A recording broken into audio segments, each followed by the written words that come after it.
1966, more than a dozen children in Seattle, Washington were seriously ill and fighting for their lives, all gripped by a mysterious illness. When one of the children died, officials feared more deaths would follow, and medical detectives frantically searched for the cause. Terry and Kelly Beverly both work in the computer industry and have 2 children, a son, Michael, and a daughter, Bettina. After a leisurely day of playing in the woods, Michael complained of pain in his stomach. Later, he had uncontrolled diarrhea. When his diarrhea contained blood, his parents became alarmed. He was just laying on the couch, just still, having bloody diapers every 30 minutes, and just very painful. And it was just changing him, just looking at his little body. It was turning itself inside out.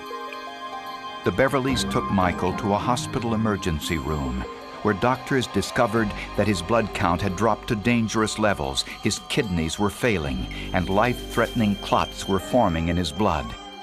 Acute bloody diarrhea in an otherwise healthy child is an important medical problem, and physicians here and elsewhere work that up very aggressively, take that very seriously. Michael's stool sample was sent to the laboratory for testing. Doctors were alarmed when they found a potentially deadly pathogen known as E. coli 0157. It's a bacteria usually found in the intestines of both humans and animals. When an individual becomes infected, there is no cure. E. coli 0157 infects more than 20,000 people each year, killing 500 of them. In 1993, 4 people died after eating E. coli-tainted hamburgers from the Jack in the Box fast food chain. Fully cooking hamburgers can kill the E. coli bacteria, but these burgers had not been fully cooked. When I found out it was the strain of E. coli, and I asked him if it was the same strain that affected the kids in Jack in the Box. He said, yes, Michael has the same strain. And I said, oh my God. When E. coli 0157 is in a widely disseminated vehicle, out in the population for general consumption, it's like a serial murderer is potentially loose in the population. Brianne Kiner was one of the children infected with E. coli 0157 from an undercooked hamburger purchased at the Jack in the Box restaurant. She was in a coma for 6 weeks. The E. coli produces cytotoxins which kill other cells, breaking through the endothelial layer of the intestines, spilling poisons into the bloodstream. That complication is called hemolytic uremic syndrome. Although Brianne Kiner eventually came out of her coma, most of her major organs were damaged, and she'll need a kidney transplant when she's older. Michael Beverly also developed hemolytic uremic syndrome, which can cause brain damage, kidney damage, sepsis, and death. Doctors immediately placed Michael on kidney dialysis to cleanse his body of toxins. Hemolytic uremic syndrome is life-threatening. Of all the kinds of diarrheas an otherwise healthy child can get in North America, almost none will cause a death or could cause a death, except for this one. That's why this one is so fearsome once it gets into a person. The kidney specialist came in and he said it's very serious and he might not pull through the night. It's up to his little body. And then that's when I just broke down. I came out and I started crying immediately. I said, this is it. As Michael Beverly lay near death in a Seattle hospital, medical investigators were still trying to figure out how he came into contact with this deadly pathogen.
it's a very large clan, very large family or tribe in the E. coli species.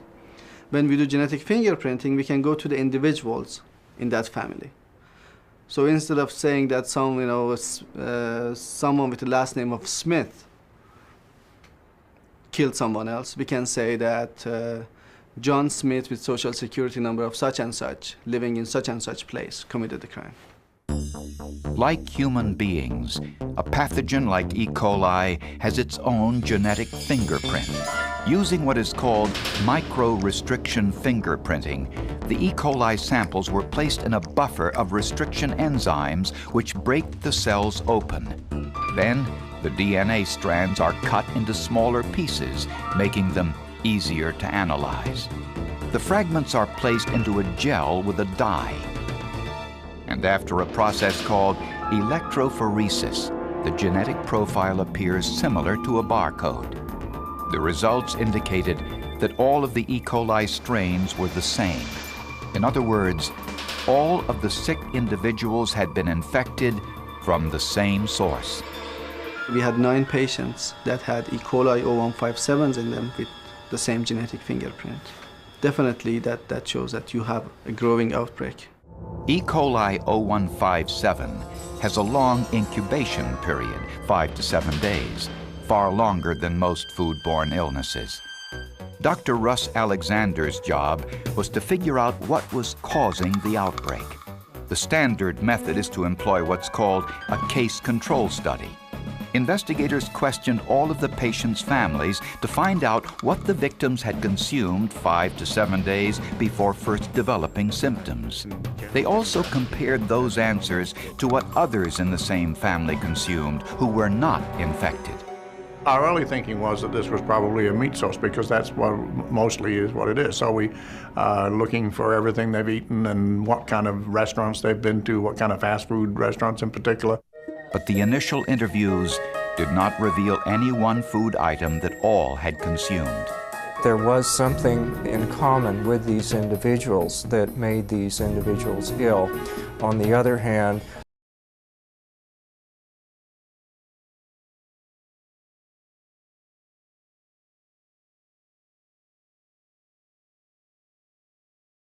found a clue. One of the sick children was a vegetarian. We had this one case that was a clear-cut case. It was a vegetarian family, and there was no chance of any meat in this particular instance. So we quickly realized we were into something else. This time, another more detailed questionnaire was designed with meat excluded as the possible cause. The new questionnaire centered on fruits, vegetables, dairy products, and related food sources. Not until we had gotten enough cases coming in with this extended questionnaire that we began to see something else that was in terms of the source. By the end of the week, we were already pretty sure that there was one thing that was standing out. The second set of interviews revealed that the victims had all consumed apple juice. But with hundreds of brands on the market, investigators feared it would be difficult to find out which one. When Seattle health officials discovered that apple juice was consumed by the E. coli patients, they needed to find out which brand, and there were hundreds of brands on the market. But their next clue came from an unexpected source. In Denver, Colorado, doctors were treating a desperately ill 16-month-old girl named Anna Gimestad. Anna also had an E. coli 0157 infection, and her parents told doctors that they had been in Seattle just 1 week earlier. The Gimestads recalled feeding Anna some apple juice, a brand she preferred because of the bright rainbow colors on the label, Odwalla. The Beverly family also recalled feeding their son Michael the same brand from a neighborhood coffee shop. This one particular Sunday, I went up and stood in line to order our drinks, and I saw them prepare it. And I asked them, you use Odwalla for the kids? And they go, well, yeah. So I'm like, Oh, Further investigation revealed that the other victims also consumed Odwalla apple juice 5 to 7 days before developing symptoms. The Odwalla Company manufactures and distributes juice products in 7 states and British Columbia. It's a brand known for its freshness. Most fruit juices are pasteurized, which means they're heated to a temperature high enough to kill any bacteria. But Odwalla juice was not pasteurized. The company believed that pasteurization hurt the taste of their juice. The company's mission statement read, "If it's not fresh squeezed, then it's not Odwalla." Just 9 days after the outbreak, health officials asked the Odwalla Company to voluntarily remove their product from store shelves. The company complied, even though there was no conclusive proof that Odwalla was the source of the outbreak. As you know, immediately upon hearing of the possibility of consumer health risks, we recalled our products containing apple juice. Our primary concern is for the health and welfare of our consumers. The news that the source may have been apple juice was little relief to the Gimestad family in Evans, Colorado. 16-month-old Anna was taking a turn for the worse. Like some of the other victims, Anna developed hemolytic uremic syndrome, a complication of the E. coli infection that produces toxins that shut down the kidneys. Less than 2 weeks after Anna Gimestad consumed the Odwalla apple juice, she died. For the Beverleys, news of Anna Gimestad's death was terrifying. Just knowing that there was a 16-month-old that died, to me, I thought he was going to die. To be frank, I said, this is it, he's going to die. And although investigators discovered that all of the affected individuals had consumed Odwalla juice, there was no proof that the juice was the source of the outbreak. The proof, if there was any, would be in the juice itself. Thousands of bottles of Odwalla juice were tested for E. coli 0157, but the deadly pathogen could not be found. Medical investigators were starting to wonder whether they were ever going to find scientific proof that the apple juice was the source of the outbreak. All of the E. coli victims remembered drinking Odwalla apple juice shortly before getting sick. But investigators couldn't find the E. coli bacteria in any of the Odwalla juice bottles they tested. But on November 4, 1996, at the Odwalla Distribution Center, investigators found 1 bottle of apple juice that tested positive for E. coli 0157. The question now was whether the bottle contained the same strain that caused the death of Anna Gimestad and infected Michael Beverly and the other children. To find out, investigators turned once again to DNA testing. The DNA profile on the left is the E. coli strain from Michael Beverly. On the right, the DNA profile of the E. coli found in the bottle of Odwalla apple juice. The profiles were identical. Scientific proof that the Odwalla juice was the source. Being able to identify the same genetic strain of E. coli in a bottle of unopened Odwalla juice, given that an estimated 40,000 of these bottles, it's not finding a needle in a haystack, it's finding a needle out of about 100 haystacks spread across most of western United States. The label revealed the juice had been bottled on October 7, 1996, 3 weeks before the outbreak. Company records identified the orchard whose apples were used to make the juice that day. Dr. Sarah Cody, an epidemic intelligence officer with the California Department of Health, went to the orchard to investigate. We were wandering in the orchard, and what we noticed was along the edge of the orchard there were a number of deer prints in the sand.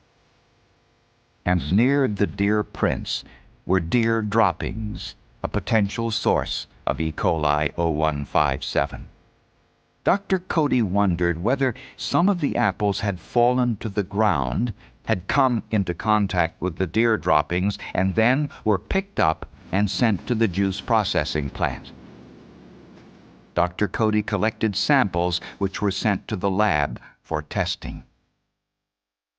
The E. coli from the deer droppings was then sent for DNA testing, but it did not match the E. coli strain that infected the 13 children. It's possible that there could have been one deer or a number of deer that were shedding one strain or more than one strain. So perhaps we just isolated the wrong strain, or perhaps we got the wrong deer, perhaps we got the wrong orchard. The Odwalla Company says that it's against their policy to purchase apples that were picked up from the ground. Even though Odwalla claimed to have documents, signed documents from their suppliers that they did not use ground apples or apples from the ground, we found that it's virtually impossible to verify that or to enforce it, especially when workers are paid by the bin. And in 1996, the U.S. Army considered serving Odwalla juice to military personnel. But after an inspection of the Odwalla processing plant, military investigators stated that Odwalla's plant sanitation program does not adequately assure product wholesomeness for military consumers. The Army rated the bacteria levels in the juice as too high. A copy of the U.S. Army report found its way into the hands of the attorney representing the victims of the E. coli outbreak, William Marler. Odwalla was trying to sell Odwalla juice to the U.S. Army. No, not as a bacteriological weapon, but the amount of bacteria that was in the finished product samples were in the millions, where any possible responsible company would have had it in the tens. The United States Attorney General's office took the unprecedented step of indicting Odwalla in a criminal prosecution. The charge, delivering adulterated food products for interstate commerce. And when we find a company that has knowingly placed contaminated food into the stream of commerce, we are going to prosecute that company and we are going to put the individuals in jail. And that's a very strong lesson, and it's one that people that manufacture food in this country ought to take to heart. In July of 1998, Odwalla pleaded guilty and was fined $1.5 million, the largest penalty ever imposed in a food poisoning case. Odwalla products are now pasteurized and carry warning labels. But for the family of 16-month-old Anna Gimmestad, that was too little, too late. There's no amount of monetary penalty or jail time that is ever going to bring back little Anna or make the other dozen or so children that were severely injured whole again. So from that standpoint, I don't think that there was a possible settlement that would have been satisfactory. E. coli 0157 can cause serious diseases. There's other foodborne pathogens out there that can cause serious diseases. We have the technology to prevent many of these problems.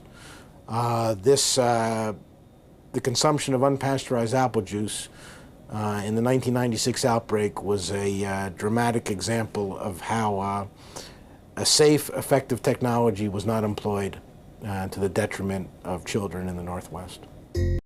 The families of the victims filed suit against Odwalla and settled with the company before going to trial. The terms of that settlement were not disclosed.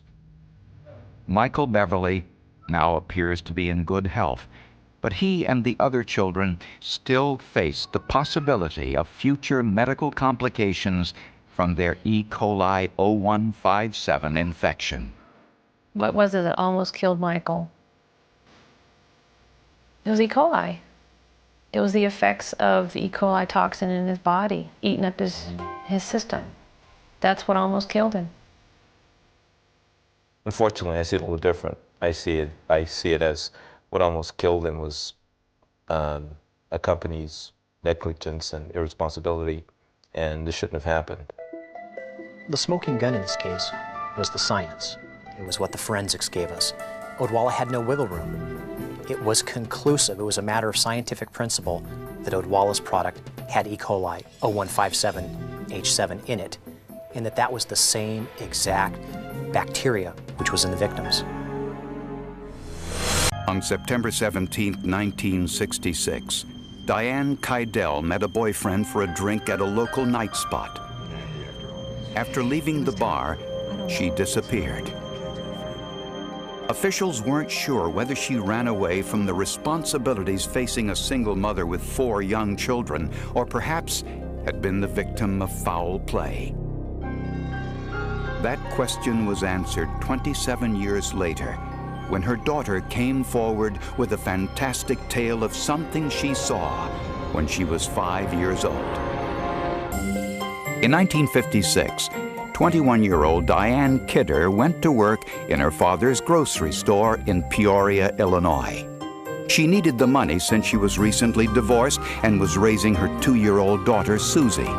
And it was in that store one day where she met a bachelor from town, Gene Keidel. Gene wasn't the best looking guy in the world, but he is a good talker. He's a very good talker. And he was able to woo her.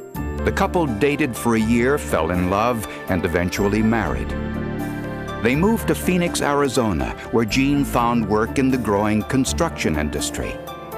Together, Gene and Diane had 3 more children, Greg, Kelly, and Lori. My siblings and I were really close, yeah. It was a lot of great childhood memories. Over time, Diane and Gene decided that it was best for all concerned if they divorced. On September 17th, the couple met for dinner at a nearby restaurant to discuss the final details of the property settlement and visitation. By all accounts, the meeting went well. Afterwards, Diane dropped Gene off at his apartment. From there, Diane drove to the Amber Inn, where she met Bob Marlin, a man she had been casually dating since her separation. A few hours later, Gene Keidel called Diane at the house, and when the children said she still wasn't home, he went over to babysit and fell asleep on the sofa. The next morning, Gene said he found his wife's car in the driveway, but there was no sign of her. Gene called the police department and reported her missing. I know she arrived home. Her car was there. Her purse was in the house. Her keys were in the house on the table in the kitchen. Diane did not take any clothes with her that we learned of, and there was no reason for her to run away. There was no motive there. Missing persons investigators couldn't understand why Diane would have left town without her children. Her neighbors, her mother, and her brother all indicated that Mrs. Keidel would never leave her children for any length of time. They described her as an excellent mother, very concerned about her children. When police went to interview Bob Marlin, the man Diane was with at the bar, they were told an incredible piece of news. Bob Marlin suffered a heart attack and died the day after his date with Diane. Whatever Marlin might have known about Diane's disappearance went with him to his grave. 2 days after Diane Keidel's mysterious disappearance, Gene Keidel moved back into the family home to look after the 4 children.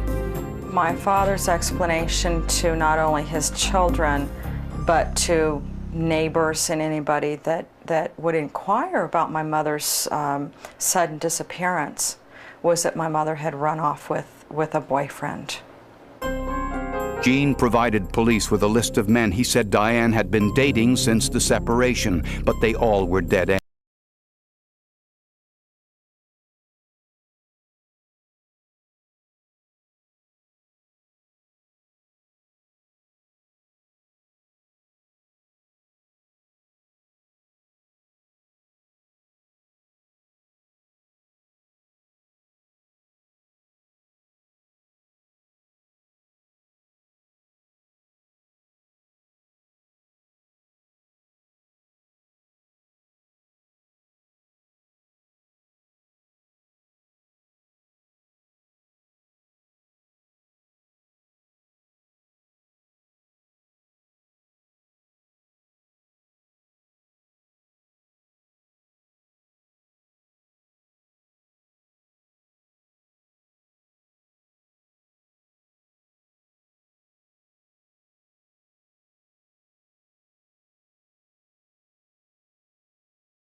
the nightmares, the horror of it, that doesn't go away.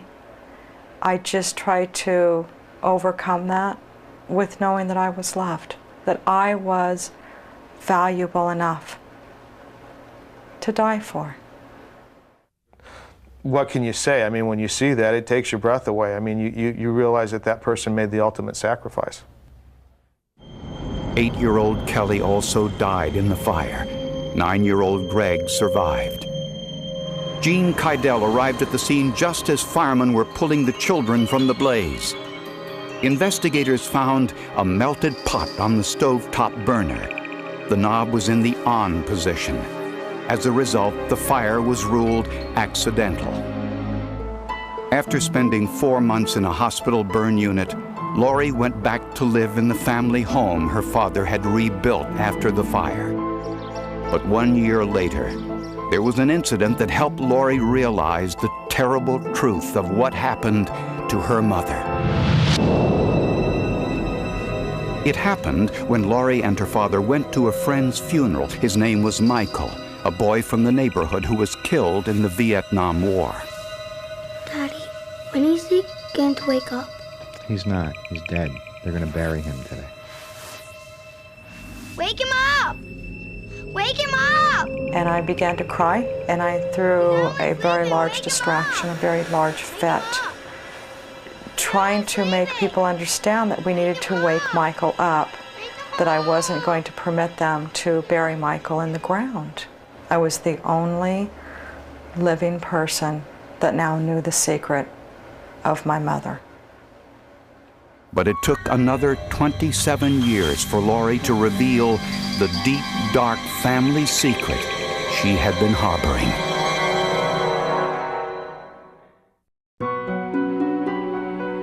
In 1993, after Diane Kydell had been missing for 27 years, her only surviving daughter, Lori, walked into the Phoenix Police Department with a written statement. It described a terrible secret she had been too afraid to reveal.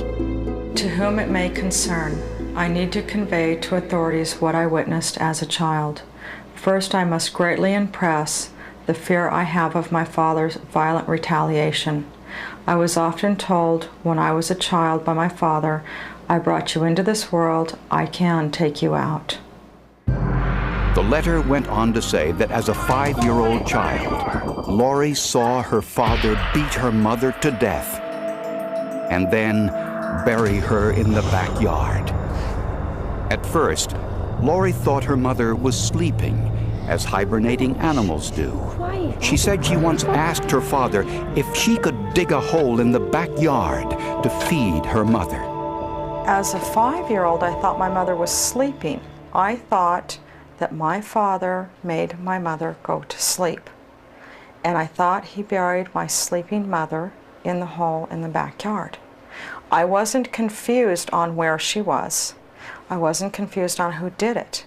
I was confused between sleeping and death. Only after she went to her friend's funeral did she realize that her mother would never wake up. Detective Ed Reynolds at first wasn't sure what to think. I've been lied to by some pretty good liars and have been fooled by a lot of people, and when that happens you tell yourself, well, I'm not going to let that happen again. I'm not going to fall hook, line, and sinker for every story that comes down the pike. And in this case, though, she did seem very believable, very truthful, very sincere in what she said, but I wanted more than just a story. I wanted proof. Lori said that her father poured a concrete patio over her mother's grave the day after he buried her. The home had long since been sold by her father, who was now remarried and living across town. Reynolds was hesitant to ask the new owners for permission to dig up their concrete patio without more evidence than a 27-year recollection. I became very frustrated. I became angry. I thought that possibly the officials didn't believe me. I was terrified that my father would find out that I had confessed, Reynolds looked all over the country for the technology that could look underneath the concrete patio without damaging it. The search took almost a year and led to a non-profit agency in Colorado called NecroSearch, which brings applied sciences to law enforcement. In this case, NecroSearch recommended a ground-penetrating radar system. To take a look within the ground and to see if it's disturbed. That's what we do in geophysics. Just because we find a disturbance could be caused by many things. The proof and substantiation is going to have to be a careful excavation. When the radar was pulled across the cement decking, it revealed a ground disturbance 6 feet long by 2 feet wide in the corner of the patio. The very spot on the concrete where Lori Romanek had taken me to earlier when we had walked through the backyard.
For the body to be in that position.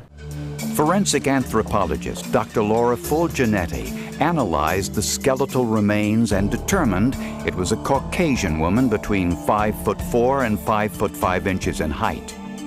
The pelvic bones indicated that the woman had given birth to at least 2 children and was between 20 and 40 years of age. All were consistent with Diane Keidel. Dental x-rays are commonly used for identification. Unfortunately, Diane Keidel's dentist was no longer in practice, and her dental x-rays had been destroyed. As a last-ditch effort to identify the remains, Dr. Fulginetti decided to try a technique called skull photograph superimposition. What you basically are doing is taking a picture of the person in life and superimposing it onto the skull of the person that you think it might have been. Dr. Fulginetti photographed the skull in the same position and size as the photograph of Diane Keidel taken shortly before she disappeared.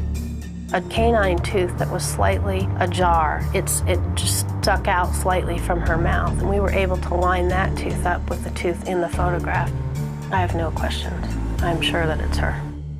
Police immediately arrested 61-year-old Gene Keidel and charged him with murder. Lori Romanek was now ready to tell a judge and jury what really happened on the night her mother disappeared. For years, Gene Keidel told family and friends that his wife Diane abandoned her children and ran off with a boyfriend. But Lori Romanek told a very different story about what happened to her mother on the night of September 17, 1966. Laurie said her mother was wearing her blue double-breasted dress when she left to meet her father for dinner at a local restaurant. After dinner, Diane drove Gene home to his apartment. Later, witnesses saw Diane at the Amber Inn having drinks with a boyfriend. Around 11 p.m., Gene called the house to speak with Diane, and when he learned that she wasn't there, went over to the house to wait for her. When Diane returned home around midnight, the couple fought, waking 5-year-old Laurie and her oldest sister, Susie. The two girls went to investigate.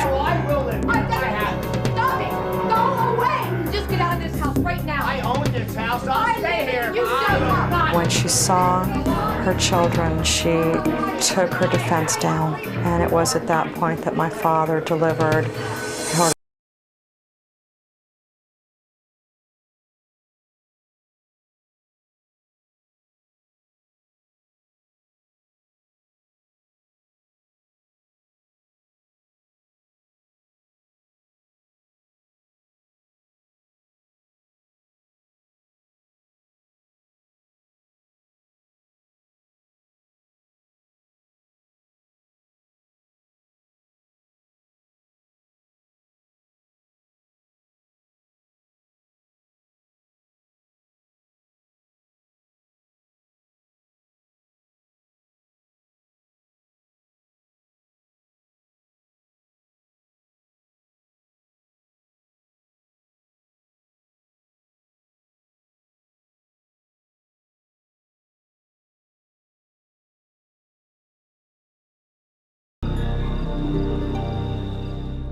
The next day, Gene Kydell poured a fresh layer of concrete over his wife's grave for what he thought would be an eternity.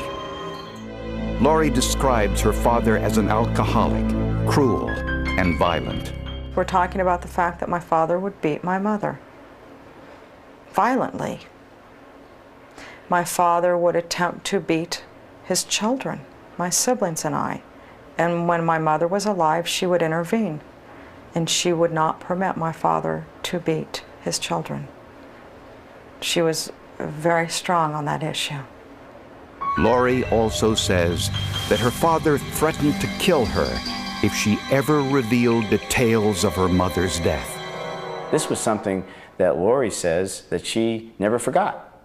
And she had just been terrified for her whole childhood and then adult life of her father, even after she got married and left the house, and they barely had a relationship at some points. It was, she remembered the thing the whole way through, and somehow, I mean, I don't think there's anyone that really could exactly describe what was going on in that head of hers all those years. In 1995, Gene Kydell was convicted for the murder of his wife, Diane, and was sentenced to life in prison. I think it says that the memory of a 5-year-old, even though it's some 29 years later, is sufficient to convict. But again, remember, the one unanswerable question was, if what she saw wasn't what she saw, how could she have led us to the body? And she did. My father single-handedly murdered my mother, murdered my 2 siblings, and attempted a murder on me and a murder on my brother. I think that my father will more meet his calling upon his death. I pray for my father. I think that this judicial system will have nothing in the comparison of the wrath of God. And that I'm sorry for. My father will have to answer and be held accountable. What does a man tell our Creator God when God says, what did you do to that beautiful wife and lovely children I gave you? And my father will reply, I beat them, I murdered them, I burned them up in a horrible fire. What will be my father's punishment? I'm sorry. That causes me the grief that I feel today for him.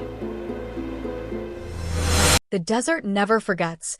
It only buries, and on a windless morning in Nevada, the silence feels heavier than the heat, as if the ground itself is holding its breath, waiting for someone to notice what has been hidden beneath layers of sand and time, waiting for the truth to finally claw its way back into the light.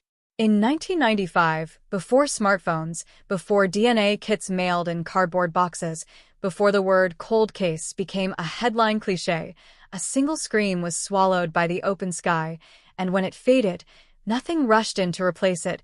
No sirens, no answers, only questions that would harden and calcify over decades. This is where it begins, not with a discovery, but with an absence so loud it rattled an entire family and left a town staring at the horizon, wondering how a person could vanish in a place where there is nowhere to hide. It was late summer, the kind of Nevada heat that sticks to your skin even after the sun drops, when the last confirmed sighting occurred. A woman in her early 30s, known for routine, known for calling home, known for leaving notes on the kitchen counter, simply did not come back. Her car wasn't found abandoned along a highway. Her purse wasn't discovered in a ditch. There was no dramatic crime scene, no blood, no broken glass, just a house that remained exactly as it was the night before, a coffee cup in the sink, shoes by the door, and a sense that something had gone wrong in a way no one could yet describe. When family members arrived, panic spread quickly, the kind that doesn't scream at first, the kind that whispers something is wrong, something is very wrong. Police treated it as a missing person case, cautious but calm, assuring relatives that adults sometimes leave, sometimes take time, sometimes need space. But those closest to her shook their heads. This wasn't a woman who disappeared. This was a woman who was taken, or stopped, or silenced. Flyers went up within hours, black and white photos stapled to telephone poles, taped to gas station windows, handed out to strangers who nodded sympathetically and promised to keep an eye out. The desert roads stretched endlessly, shimmering with heat, and every passing car became a potential lead, every dust cloud a reason to hope and fear at the same time. Days turned into weeks. Weeks hardened into months. Investigators combed through her life with the blunt tools of the mid-90s, landline phone records, handwritten notes, interviews conducted in fluorescent-lit rooms where coffee went cold and tempers wore thin. Friends were questioned. Co-workers were questioned. Explanations were floated and discarded. Had she run away? Had she met someone new? Had she been planning a secret life no one knew about? Each theory collapsed under the weight of familiarity, because nothing in her past hinted at escape. Everything pointed to interruption. The first real shock came when a witness surfaced, hesitant, apologetic, carrying a memory they weren't sure mattered. A late-night encounter. A car parked where it didn't belong. A raised voice. Maybe an argument. Maybe something worse. The details were fuzzy, eroded by time even then, but it was enough to pivot the investigation, enough to turn worry into dread. Detectives began to use a different word in private. Not missing. Possibly endangered. Possibly dead. Search teams scoured nearby desert terrain, volunteers lining up with water bottles and sun hats, walking shoulder to shoulder across miles of sand and scrub. Helicopters passed overhead, their shadows gliding silently over rocks and dry washes. Nothing surfaced. No clothing. No remains. The desert kept its secret, vast and indifferent. With each failed search, hope thinned, but the family refused to let it disappear completely. They called police daily. They organized candlelight vigils. They stood in front of cameras, voices shaking, pleading for information, for mercy, for anyone to say something, anything. Behind the scenes, the case began to stall. Tips slowed. Leads went cold. Detectives were reassigned. New crimes demanded attention. The file grew thicker but no clearer, a stack of paper documenting effort without resolution. By the late 1990s, the investigation was officially labeled inactive. Unofficially, it was something worse. Forgotten. The family felt it immediately. The shift in tone, the calls no longer returned as quickly, the meetings postponed, the sense that they were now carrying the weight alone. Years passed. Technology advanced. Lives moved forward in uneven ways. Birthdays were celebrated with an empty chair. Holidays arrived with a familiar ache.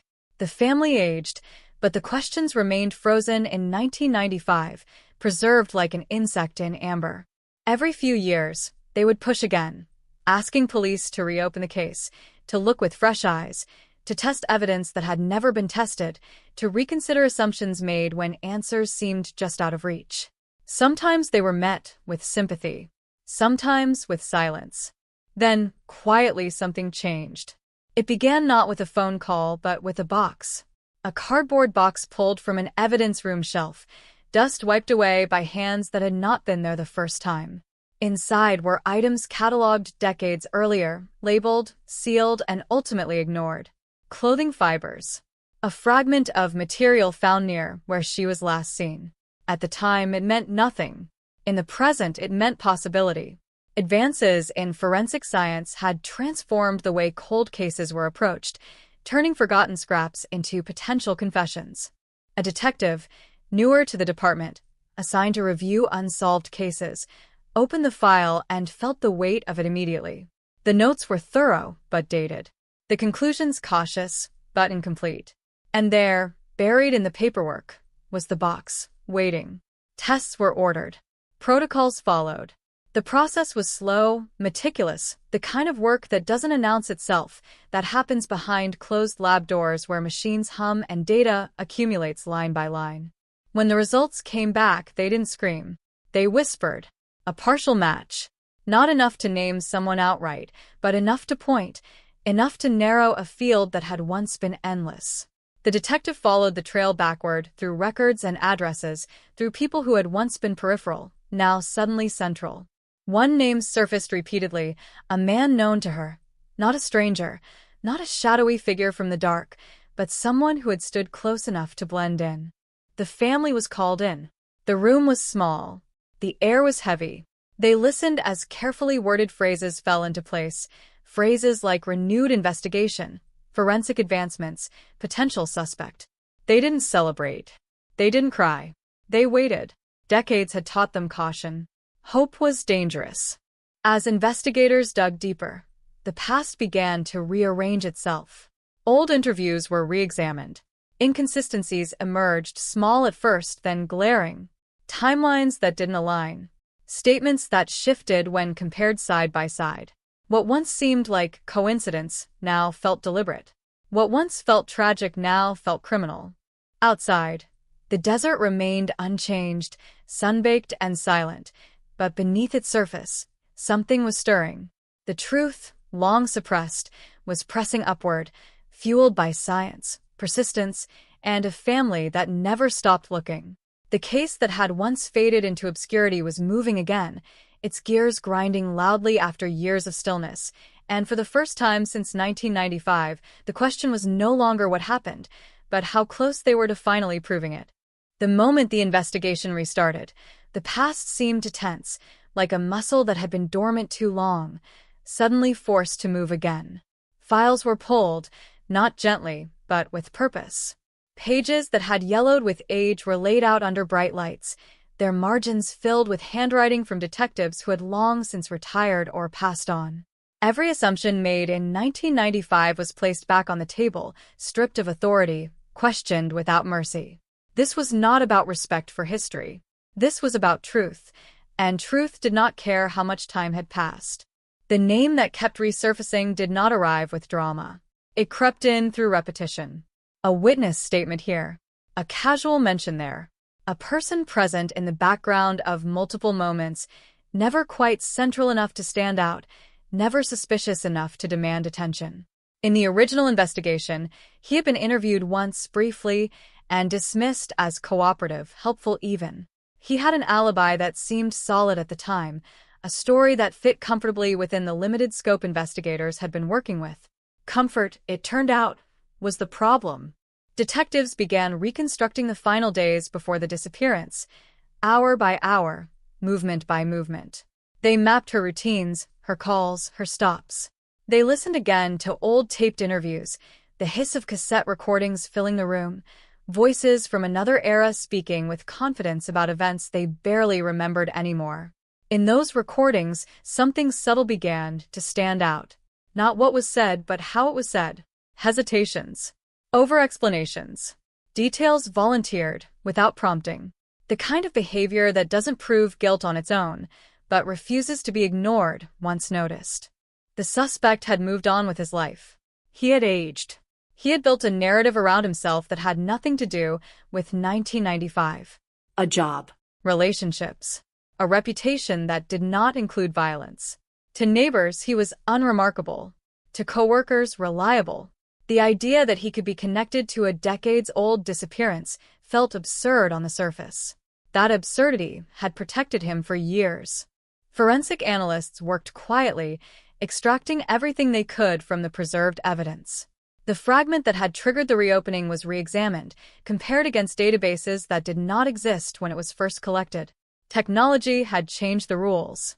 What once required perfection now accepted partial truths. The results didn't provide a name outright, but they did something just as powerful. They excluded almost everyone else. Investigators followed the narrowing path with cautious intensity. They didn't rush. Cold cases punish impatience. They requested old employment records, property histories, travel logs. They re-interviewed witnesses who had not spoken about the case in decades, people who had built entire lives since then, now forced to revisit a moment they thought was long buried. Some were reluctant. Some were eager. Memory, like evidence, degrades unevenly. But patterns began to form. One witness remembered a disagreement they had dismissed at the time, a raised voice, tension that felt personal rather than casual. Another recalled seeing the suspect's vehicle somewhere it shouldn't have been, at a time that no longer matched his original alibi. In 1995, these fragments were too small to matter. In the present, they aligned with alarming precision. The suspect was brought in for another interview. The room was modern now, cleaner, quieter. Cameras captured every movement, every shift in posture. He appeared calm, even amused by the idea that something from so long ago could resurface. He repeated his story with practiced ease. But the detectives weren't listening for the story anymore. They were listening for cracks. They asked questions that hadn't been asked before. Questions informed by forensic timelines, by reconstructed movements, by evidence that had waited patiently for science to catch up. His answers came quickly at first, then slowed. His confidence wavered, just slightly, just enough. When confronted with contradictions between his old statements and his new ones, he laughed them off. Memory fades, he said. It was a long time ago. But some details do not fade unless they were never real to begin with. Behind the scenes, prosecutors were consulted early, cautious about the fragility of a case built across decades. They knew the defense would attack the timeline, the reliability of witnesses, the integrity of evidence preserved for so long. Every step had to be precise. Every claim supported. This was not just about making an arrest. It was about making it stick. The family was updated carefully, incrementally. Detectives had learned the cost of raising expectations too high. Still, the shift was impossible to ignore. Meetings became more frequent. Language grew firmer. The case was no longer theoretical. It was active. The family felt it in the way questions were asked, in the seriousness of the room, in the fact that people were finally speaking about outcomes rather than possibilities. As the investigation tightened, the suspect began to feel the pressure. Friends noticed a change. He grew more guarded, less talkative. Old acquaintances were suddenly avoided. It was as if he sensed the past closing in, the walls narrowing around a version of himself he thought time had erased. But time had not erased it. Time had preserved it. A break came not from a lab, but from a ledger. Financial records, overlooked in the original investigation, revealed a transaction that placed the suspect in a location he had denied being anywhere near. The date matched. The time was narrow. The excuse collapsed. When detectives laid it out in front of him during a follow-up interview, the room changed. Silence stretched. Eyes dropped. For the first time, he had no immediate answer. Search warrants followed. Properties were examined. Old vehicles long since sold were traced through ownership records. A remote area of desert was revisited, not with volunteers and helicopters this time, but with targeted purpose. Ground-penetrating equipment scanned soil that had not been disturbed since the mid-90s. The desert resisted, as it always does, but it could not hide everything forever. When human remains were finally discovered, the air seemed to stop moving. The confirmation came slowly, through dental records, through forensic comparison, through the quiet, devastating certainty that the missing woman had been found at last. The family was told in person. No phones. No emails. Just words spoken carefully, respectfully, acknowledging both the relief and the devastation intertwined in that moment. The suspect was arrested days later. There were no dramatics. No chase. Just handcuffs clicking closed on a man who had lived freely for decades while a family waited in suspended grief. The charge was murder. The evidence, once scattered and insufficient, now formed a coherent, undeniable narrative. As the news broke, the town reacted with disbelief, then with anger. People asked how this could have been missed, how someone could walk among them for so long untouched. The answer was uncomfortable, because time hides things, because assumptions protect the wrong people, because truth does not always announce itself loudly. The case that began in silence was now speaking with force, its voice amplified by science, persistence, and the refusal of a family to let their loved one become just another name on a list. And as the desert winds shifted over ground that no longer held its secret, one reality settled in with brutal clarity. The search that defined a family's life for decades was ending. But what followed would be just as relentless. Justice does not arrive gently, especially when it has been delayed for so long. By the time the arraignment date was set, the weight of the case had begun to sink into everyone involved. What had once been an abstract investigation, a puzzle assembled in quiet rooms, was now moving through the machinery of the justice system. Court calendars replaced evidence boards. Legal language replaced speculation. The story that had been reconstructed piece by piece now had to survive scrutiny in public, under oath, and beyond doubt. The prosecution team worked with deliberate restraint. They knew emotion could not carry this case. Sympathy for the family, outrage from the community, even the shocking longevity of the crime. None of that would matter to a jury unless every claim was anchored to fact. They built the case like engineers, testing each beam for weakness. Forensics. Timelines. Financial records. Witness statements old and new. Each element had to stand on its own before it could stand together. The defense strategy emerged quickly. They would attack time itself. Memories fade, they argued. Evidence degrades. Investigators make mistakes, especially when revisiting work done decades earlier. They suggested confirmation bias, the idea that once detectives believed they had their suspect, everything else was interpreted to fit that belief. It was a predictable approach, but not an ineffective one. Cold cases live or die on credibility. Pretrial hearings revealed just how fragile and powerful the case was at the same time.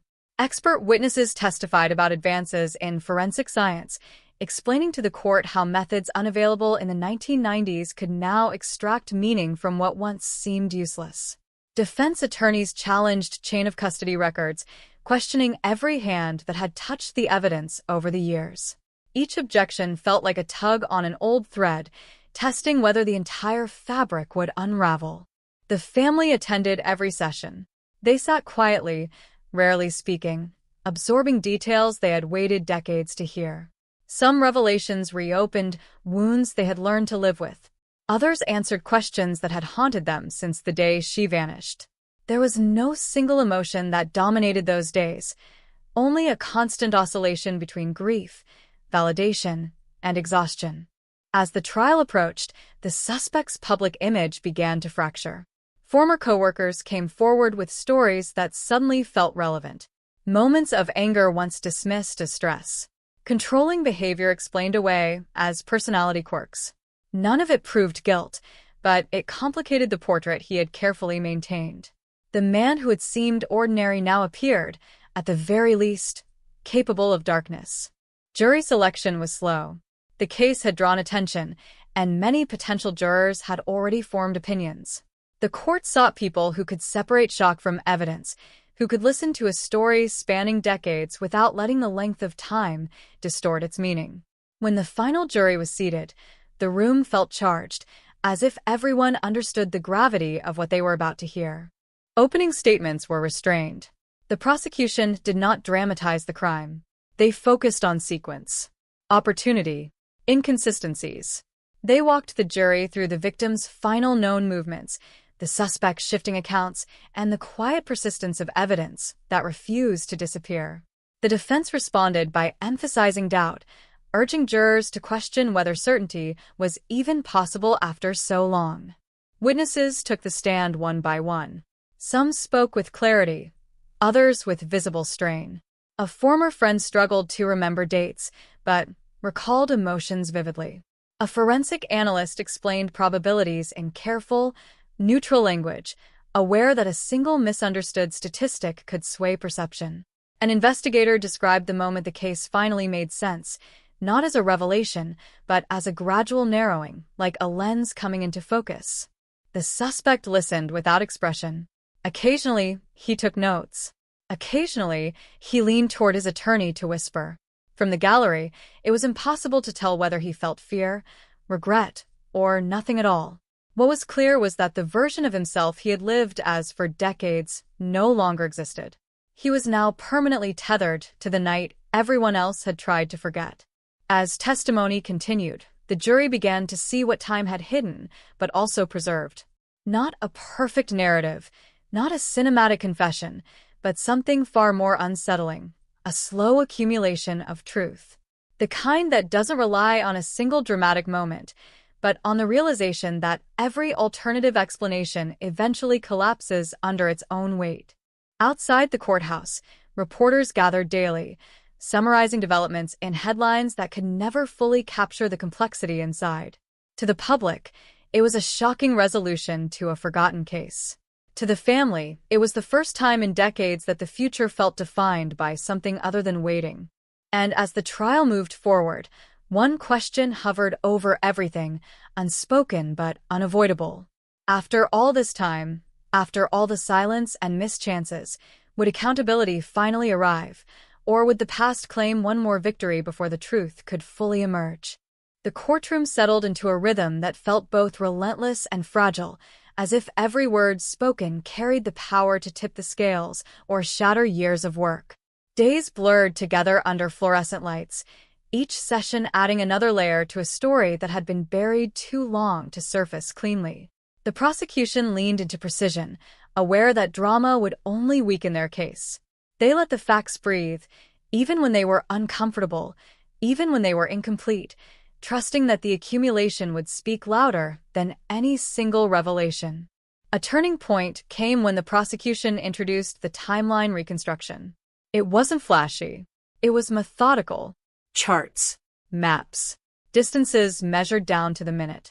They showed how the suspect's original alibi, once accepted without question, could not physically hold up under scrutiny.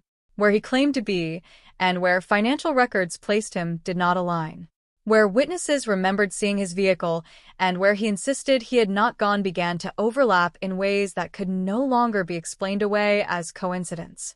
The defense objected repeatedly, arguing that modern interpretations were being unfairly applied to past behaviors, that the tools of today were distorting the reality of yesterday.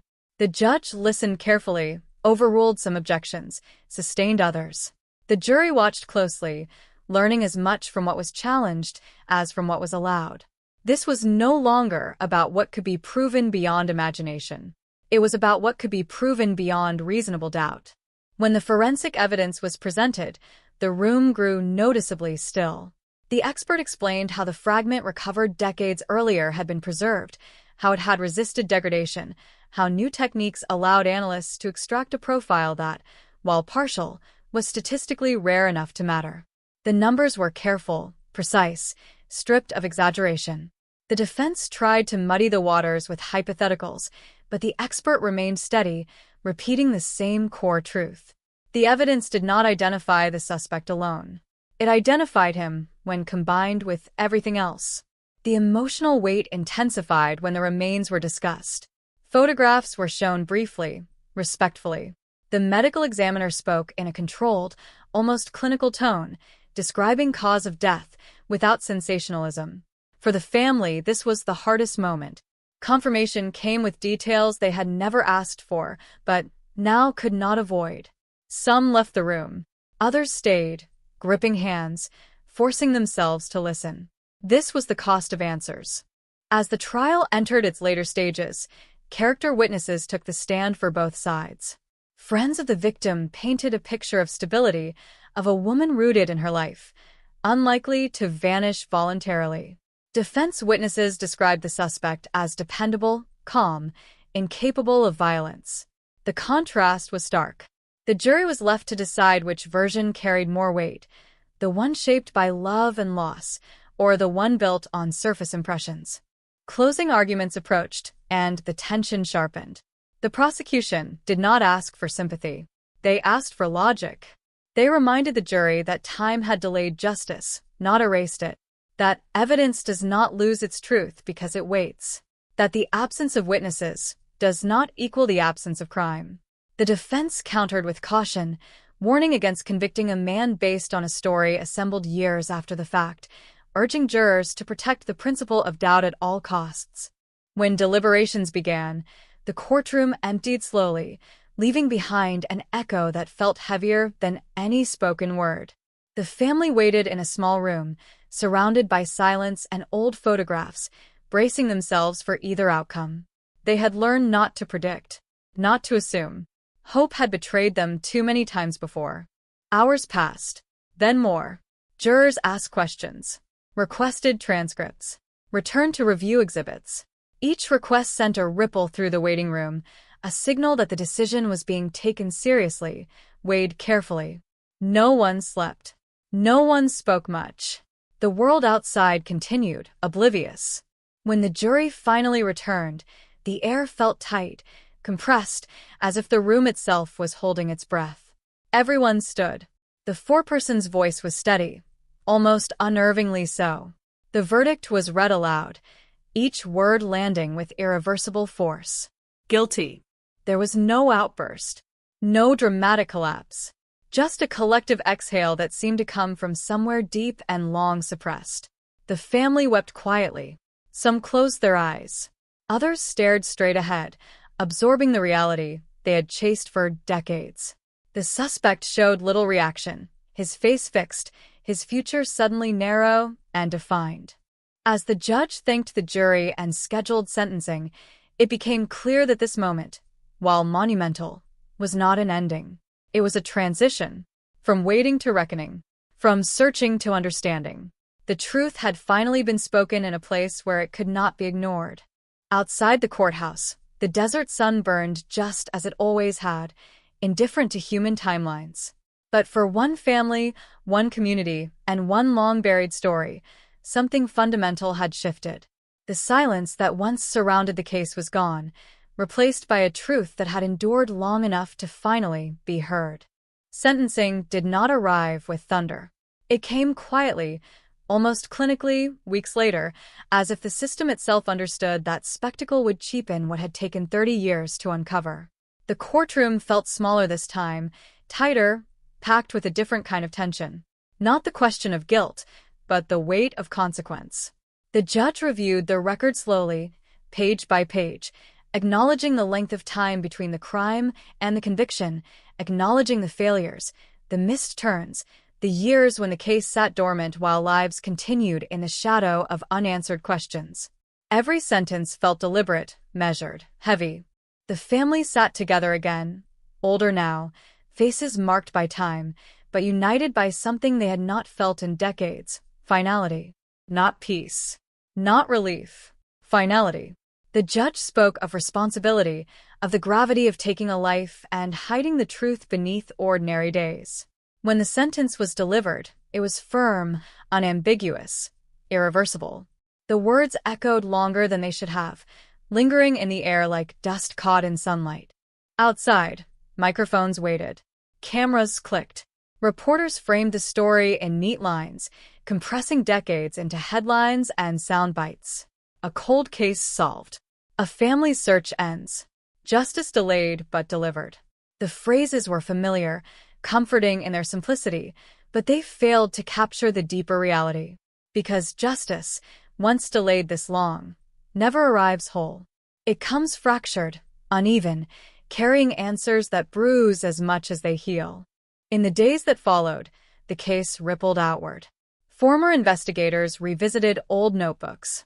Journalists pulled archived footage, voices from the past replayed through modern speakers. The retired detective whose tip had reopened the case watched from home, his role finally acknowledged after years of quiet doubt. He said little. He didn't need to. The outcome spoke for him. For the family, attention was both validating and exhausting. Strangers offered condolences for a grief they had never stopped carrying. Others asked questions that cut too close, probing details better left in sealed files. The family learned to navigate interviews carefully, choosing words that honored the truth without reopening wounds.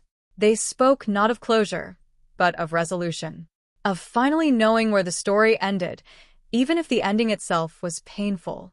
At night, memories resurfaced differently now. Moments once suspended in uncertainty snapped into place with brutal clarity. Conversations replayed with new meaning. Decisions once questioned now made sense. The past reorganized itself around the truth, demanding to be reinterpreted. It was unsettling, necessary, unavoidable. The community, too, shifted. What had once been an unsolved mystery whispered about in grocery stores became a cautionary tale, a reminder that time does not erase responsibility. Vigils were held, flowers placed at a spot long ignored.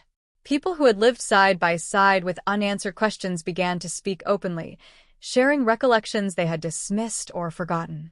The case became part of collective memory, not as a rumor, but as a fact. Law enforcement agencies took note. Training materials were updated. Evidence storage protocols reviewed. The forgotten box that had changed everything became a symbol, cited in seminars and briefings as proof that answers can hide in plain sight. That patience, preservation, and humility matter, that the past has a way of waiting. Yet even as systems learned and adapted, the human cost remained unchanged. One life lost, another spent hiding, dozens shaped by absence. The truth did not rewrite that balance. It only illuminated it. On the anniversary of the crime, the family returned to the place where everything had last felt normal. The landscape looked smaller now, altered by time and development, but the air carried the same stillness. They stood together, not to mourn, but to acknowledge, to mark the distance traveled between then and now.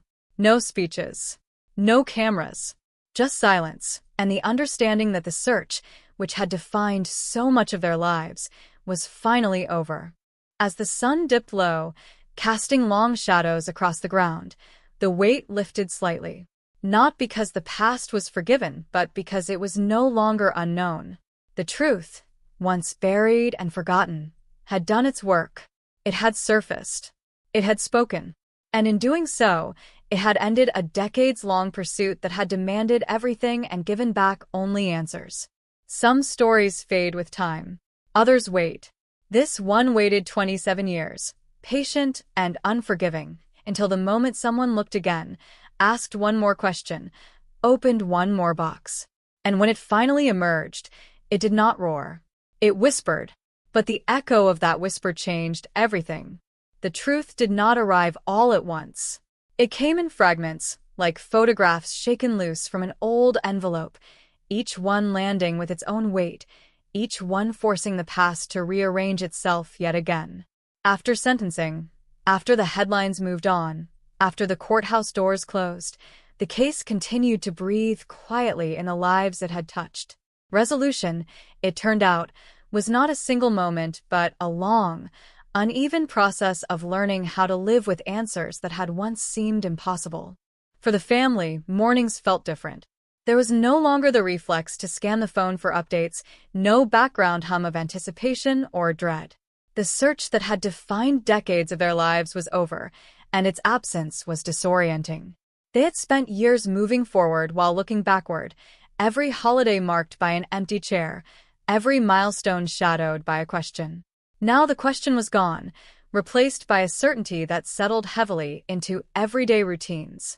Silence filled the space where hope and fear had once battled endlessly. They began opening boxes they had sealed long ago. Letters, photographs, newspaper clippings yellowed at the edges. Items once too painful to touch were now examined with a steadier hand, the story finally complete enough to allow reflection. Details that had once sparked speculation now felt fixed, anchored by truth. The family talked more openly, sharing memories without the burden of uncertainty twisting every conversation. Grief remained, but it was no longer directionless. Investigators involved in the case experienced a different reckoning. Some felt pride in seeing justice finally served. Others felt regret, replaying moments when the outcome might have been reached sooner. Meetings were held, files reviewed, timelines reconstructed. The case became a mirror, forcing institutions to confront their own limitations. It was cited quietly, then openly, as an example of both perseverance and failure. A reminder that even the smallest oversight can echo for decades. The evidence itself, once forgotten, now carried a strange reverence. Technicians spoke about it in careful tones, aware of how close it had come to disappearing forever. Chain of custody logs were examined, storage rooms reorganized, protocols rewritten. The lesson was clear and uncomfortable. Answers do not expire, but opportunities can. What had been overlooked once could not be overlooked again. In the community, conversations shifted from shock to reflection. People revisited their own memories of that time, realizing how easily extraordinary events can be absorbed into ordinary life when no resolution follows. Some admitted they had suspected something, felt something was off, but had learned to live with ambiguity. Others expressed relief that the truth had finally surfaced, even if it arrived decades late. The case became a point of shared reckoning, binding strangers together through a collective acknowledgement of loss. Media attention lingered briefly, then moved on, as it always does. New stories replaced old ones. But for those closest to the case, the echo remained. They heard it in passing comments, in late-night documentaries, in the sudden resurgence of interest whenever another cold case made the news. Each mention reopened the memory, not as a wound, but as a scar that refused to fade completely. The person responsible began a different kind of countdown. Time, which had once shielded them, now turned against them. Days blurred together in confinement, the weight of the truth pressing inward without relief. There were no more secrets to guard, no more versions of the story to maintain. The ordinary life that had concealed an extraordinary crime collapsed under the scrutiny of facts that could no longer be denied. The quiet years of avoidance ended in a silence far heavier than before. For the family, the future slowly began to stretch forward again. Plans were made without hesitation. Milestones approached without the familiar dread of unanswered questions. They spoke about the loved one they had lost not as a mystery, but as a person, reclaiming their story from the crime that had defined it for so long. Memory shifted from speculation to remembrance, from searching to honoring. Anniversaries took on a new meaning. What had once been days of anguish became moments of reflection. Candles were lit not in desperation, but in acknowledgement. The family stood together, aware that the journey they had been forced to endure was over, even if its impact would never fully disappear. They allowed themselves to feel something close to peace, careful not to name it too quickly. The case continued to influence others in unexpected ways. New investigators cited it as inspiration to keep digging, to question assumptions, to revisit evidence dismissed by time. Families still waiting for answers saw in it a fragile kind of hope, proof that even decades of silence do not guarantee permanence. The past, it seemed, could still be persuaded to speak. And yet, beneath every lesson and headline, the core truth remained stark and unchanged. A life had been taken. Years had been lost. No resolution could restore what had been stolen. The ending of the search did not undo the beginning of the tragedy. It only brought it into focus, forcing everyone involved to reckon with the cost of delay. As time moved forward, the story settled into its final shape. Not a triumph, not a failure, Something more complicated, a testament to persistence, to the fragile nature of memory, to the enduring power of truth when it is finally allowed to surface. The cold case was no longer cold, but its chill lingered, a reminder that some answers arrive only after patience has been stretched to its limits. The search was over. The truth was known. And in the quiet that followed, the lives touched by the case learned how to carry both the weight of what was lost and the strange relief of finally knowing where the story ended. Time did not slow after the answers arrived. It moved on with the same indifferent rhythm it always had, but the way it felt changed. Days no longer carried the same sharp edge. The constant tension, the instinct to brace for disappointment, faded into something quieter, something unfamiliar. For years, uncertainty had been a kind of companion, always present, always demanding attention. Now there was space where that presence had been, and learning how to exist within that space became its own challenge. The family noticed it in small moments first. A phone call that no longer triggered a spike of fear. A knock at the door that did not tighten the chest. News reports that could be watched without the reflexive thought that maybe this time, this story, would somehow be connected. Their lives had been structured around waiting, and waiting had ended. The relief was real, but so was the disorientation. Closure, they realized, did not arrive with instructions. They began to talk about the future in ways they hadn't dared before. Plans extended further ahead. Conversations drifted toward possibilities rather than hypotheticals. Yet even as they moved forward, the past remained close, no longer a question mark but a fixed point. It shaped everything, not as an open wound, but as a defining chapter that could finally be read from beginning to end. Investigators who had worked the case returned to their routines, but none of them quite returned unchanged. Some carried a renewed sense of purpose, others a lingering frustration. They spoke privately about what the case had taught them, about patience, about humility, about the danger of certainty when evidence is incomplete. The file itself was archived again, but this time with finality. No sticky notes. No unanswered margins. Just a conclusion that had taken nearly a lifetime to reach. Training sessions referenced the case more often now. Recruits listened closely as instructors emphasized the importance of preserving evidence, of documenting everything, of never assuming a case is truly over. The story became a cautionary tale, passed down through briefings and lectures, stripped of emotion in official settings but still heavy with implication. Every detail carried the unspoken reminder that justice delayed leaves scars far beyond the crime itself. The community continued to absorb what had happened. For some, it prompted reflection on how easily a crime can fade into background noise when answers never come. For others, it sparked difficult conversations about trust, about how well we really know the people around us. The realization that the truth had been nearby all along unsettled more than a few residents. It forced them to re-examine memories they had long since filed away as harmless or irrelevant. Memorials took on new significance. The victim's name, once associated primarily with mystery, now stood for something clearer, something more grounded. People spoke it with a different tone, less speculative, more reverent. The story was no longer about what might have happened, but about what did. That distinction mattered. It returned a measure of dignity that had been suspended for decades in the absence of facts. For the family, nights were still difficult. Dreams did not magically soften because the truth had been revealed. Grief does not respond to logic, and it does not follow timelines. But there was a subtle shift. The dreams changed. They were less frantic, less consumed by searching. Instead of endless running, endless calling out into darkness, there were moments of stillness, moments of presence. The mind, finally free from uncertainty, began to process loss in a new way. The ripple effects of the case extended outward, touching people who had never known the victim personally.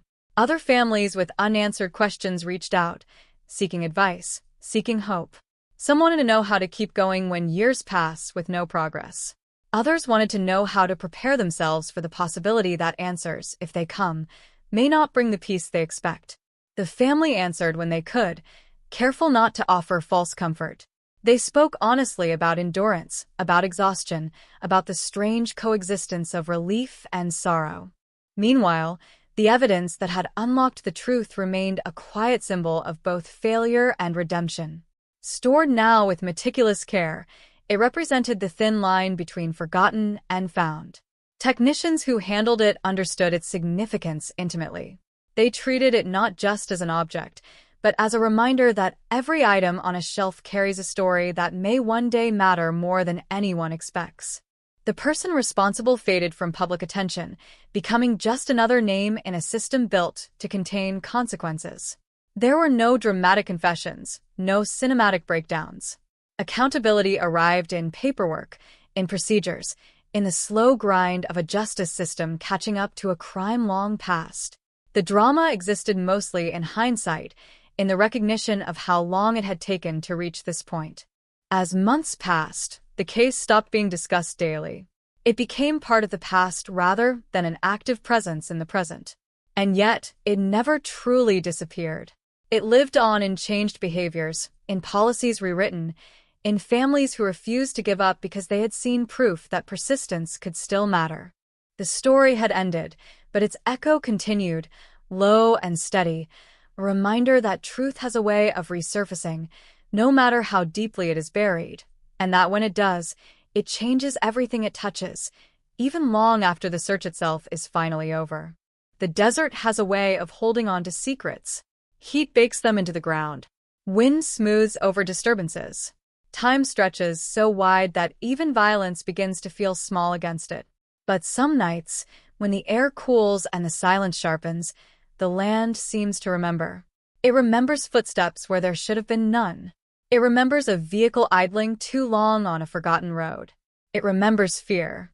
In Nevada, that memory lingered for decades, long after the headlines stopped printing the name, long after the missing posters curled and yellowed, long after hope learned how to survive on almost nothing. The case never officially closed. It just slowed. Files moved from active desks to storage boxes. Detectives retired. Witnesses aged. The family learned the rhythms of disappointment so well they could sense it before the phone even rang. Every call from law enforcement began with the same careful tone, the same preamble, the same unspoken warning. Don't expect too much.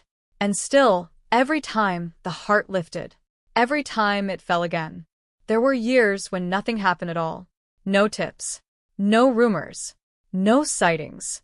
Silence, so complete it felt intentional, like the world itself had agreed to forget. The family marked time by absence. Another birthday, without answers. Another holiday with an empty chair. Another year where the calendar flipped and the question remained frozen in place. What happened out there? Who took them? Why did no one see anything? How could a person simply vanish and leave so little behind? Investigators who inherited the case later would say the same thing, quietly, almost apologetically. The early years were chaotic. Evidence standards were different. Records incomplete. Leads pursued based on instinct more than proof. It was a different era, and Nevada in the mid-1990s was changing fast, growth outpacing infrastructure, transient populations moving through, desert towns expanding and dissolving with equal speed. People came and went. So did suspects. There had been names, of course. There were always names. Men questioned and released. Alibis that held just well enough. Stories that didn't quite add up but never collapsed completely. A truck driver passing through.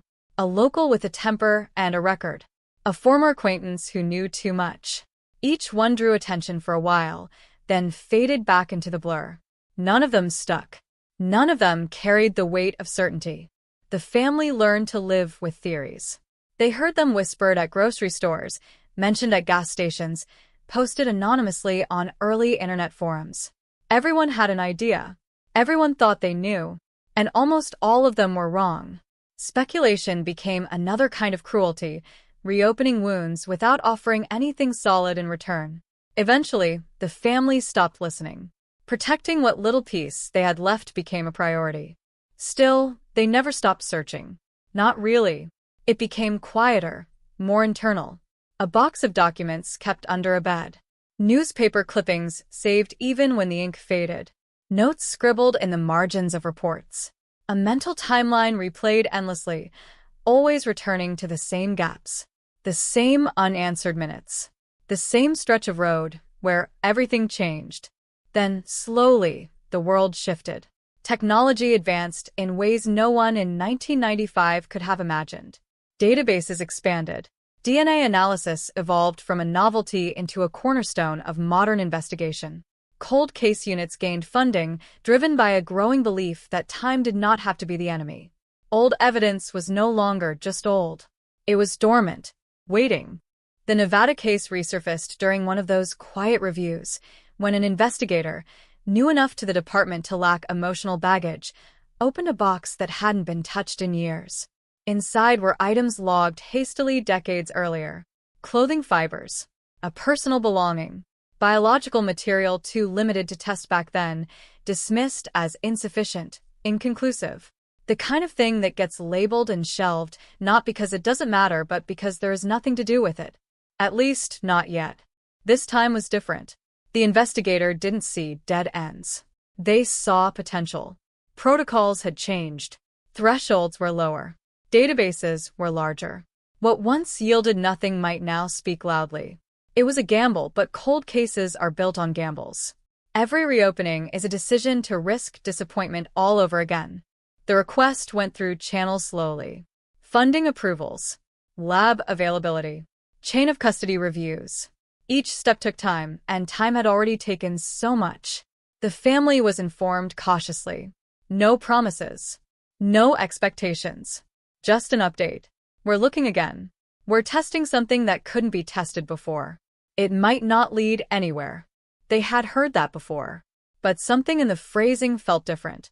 Less defensive. More deliberate. The waiting resumed, but it felt sharper now, more focused.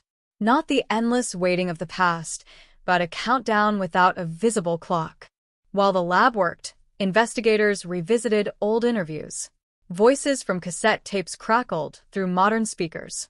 Statements taken in living rooms that no longer existed. Details once overlooked now stood out under fresh scrutiny. A hesitation here, a contradiction there. Nothing explosive, just enough to keep the momentum alive. When the call finally came, it didn't come with celebration. It came with gravity, a match. Not a name yet, not a face, but a connection. A strand of DNA that linked the evidence to someone already in the system for something else, something smaller, something unrelated. The kind of hit that changes the temperature in a room without anyone saying a word. The desert had kept it secret for a long time. But now, finally, it had begun to give something back. The match didn't arrive like a thunderclap. It crept in, quiet and procedural, wrapped in technical language and disclaimers. Partial profile. High probability. Further confirmation required. Words designed to restrain emotion, to keep expectation in check. But inside the unit, everything shifted. Conversations lowered. Movements became deliberate. The kind of careful urgency that signals a line has been crossed, even if no one says it out loud. For the first time in decades, the case was no longer drifting. It had a direction. The name attached to the DNA profile was not unfamiliar to law enforcement, but it wasn't infamous either. No headlines. No notorious reputation. Just a man who had brushed against the system before and slipped through unnoticed. Minor offenses. A record thin enough to escape attention, thick enough to leave traces behind. In the 1990s, he would have been invisible. In the present, he was suddenly illuminated. Investigators rebuilt his timeline slowly, brick by brick. Where he lived in 1995, where he worked, what vehicles he had access to, who he associated with. Old addresses led to new questions. New questions led to people who hadn't thought about that year in a very long time. Some struggled to remember. Others remembered too clearly and wished they didn't. The desert towns had changed. Streets renamed. Buildings replaced. But memory has its own map. A former neighbor recalled a habit that now felt strange. A co-worker remembered unexplained absences. Someone mentioned a comment made in passing, a joke that landed wrong even then. At the time, it meant nothing. Now, it settled differently. Context had changed. The past was being reread. The suspect was located living a quiet life, the kind that draws no attention. Older now, slower. A routine carved by years of repetition. No outward signs of a man carrying a secret this heavy. But secrets don't always show. Sometimes they age with you, adapting, becoming part of the background noise of daily life. Sometimes they wait for technology to catch up. Surveillance began without fanfare. No sirens. No confrontations. Just observation. Patterns. Confirmation. Investigators wanted certainty before disruption. They had learned that lesson the hard way in the past. One wrong move could collapse everything. The evidence had to be airtight, not just for court, but for the family. They had endured too much to be handed another maybe. As the case tightened, so did the silence around it. Only a small circle knew how close things were getting. The family was informed again, carefully, incrementally. There may be a person of interest. We're verifying. Please understand, it's still early. They listened, nodded, thanked the caller, and then sat alone with the weight of those words. Person of interest. After all this time, the phrase felt unreal, like it belonged to someone else's story.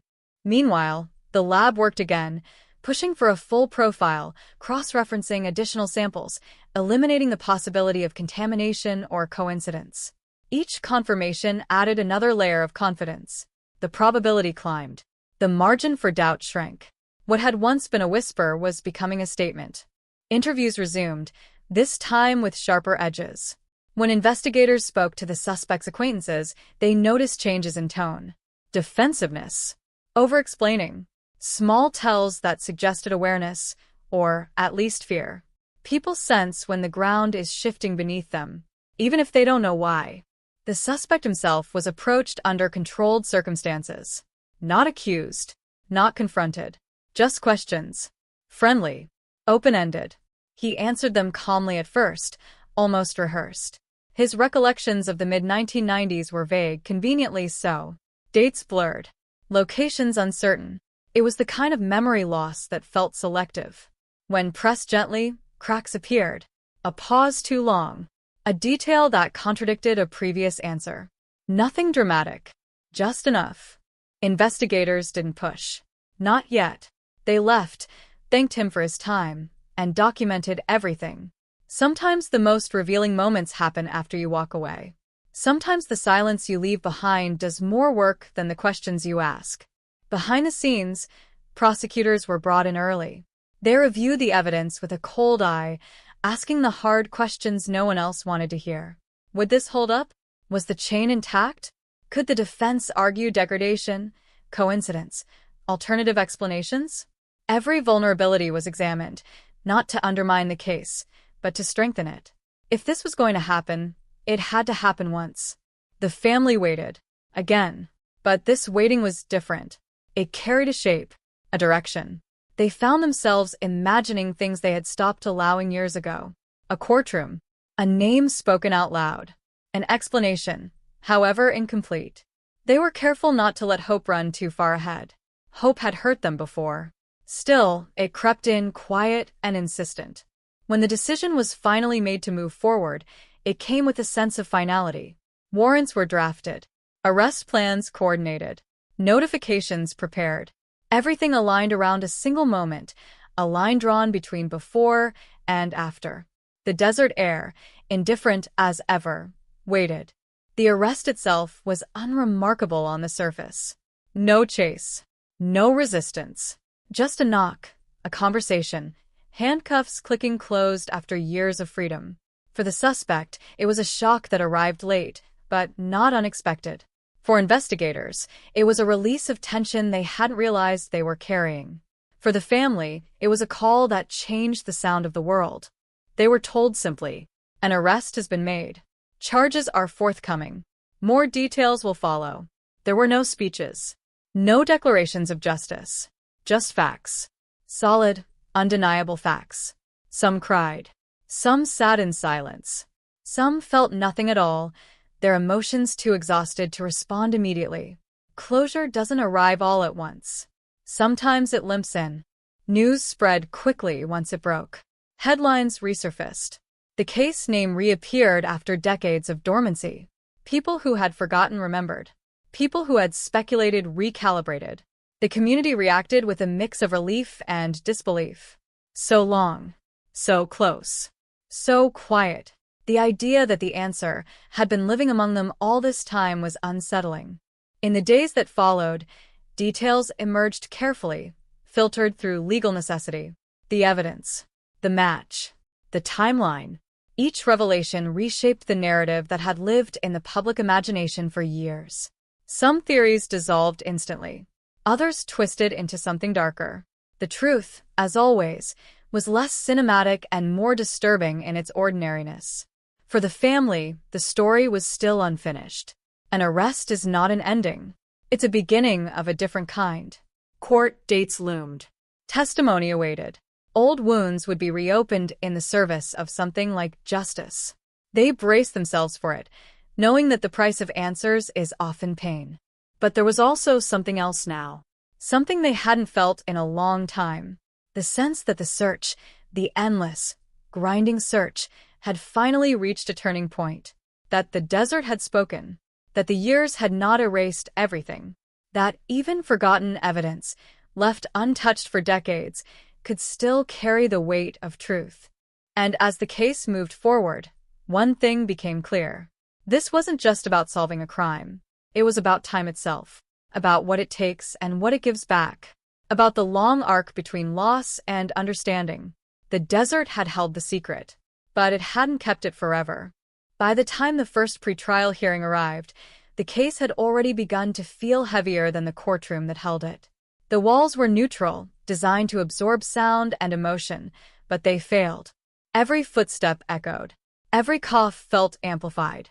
The family entered quietly, carrying decades of private grief into a public space that had never been built for it.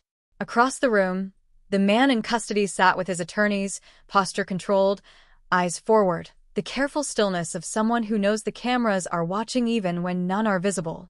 The prosecution spoke in measured tones, laying out a narrative that avoided drama but carried unmistakable force. Dates, locations, chain of custody.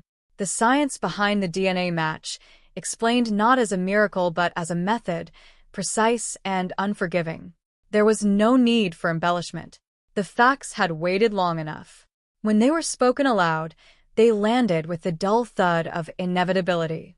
The defense responded as expected.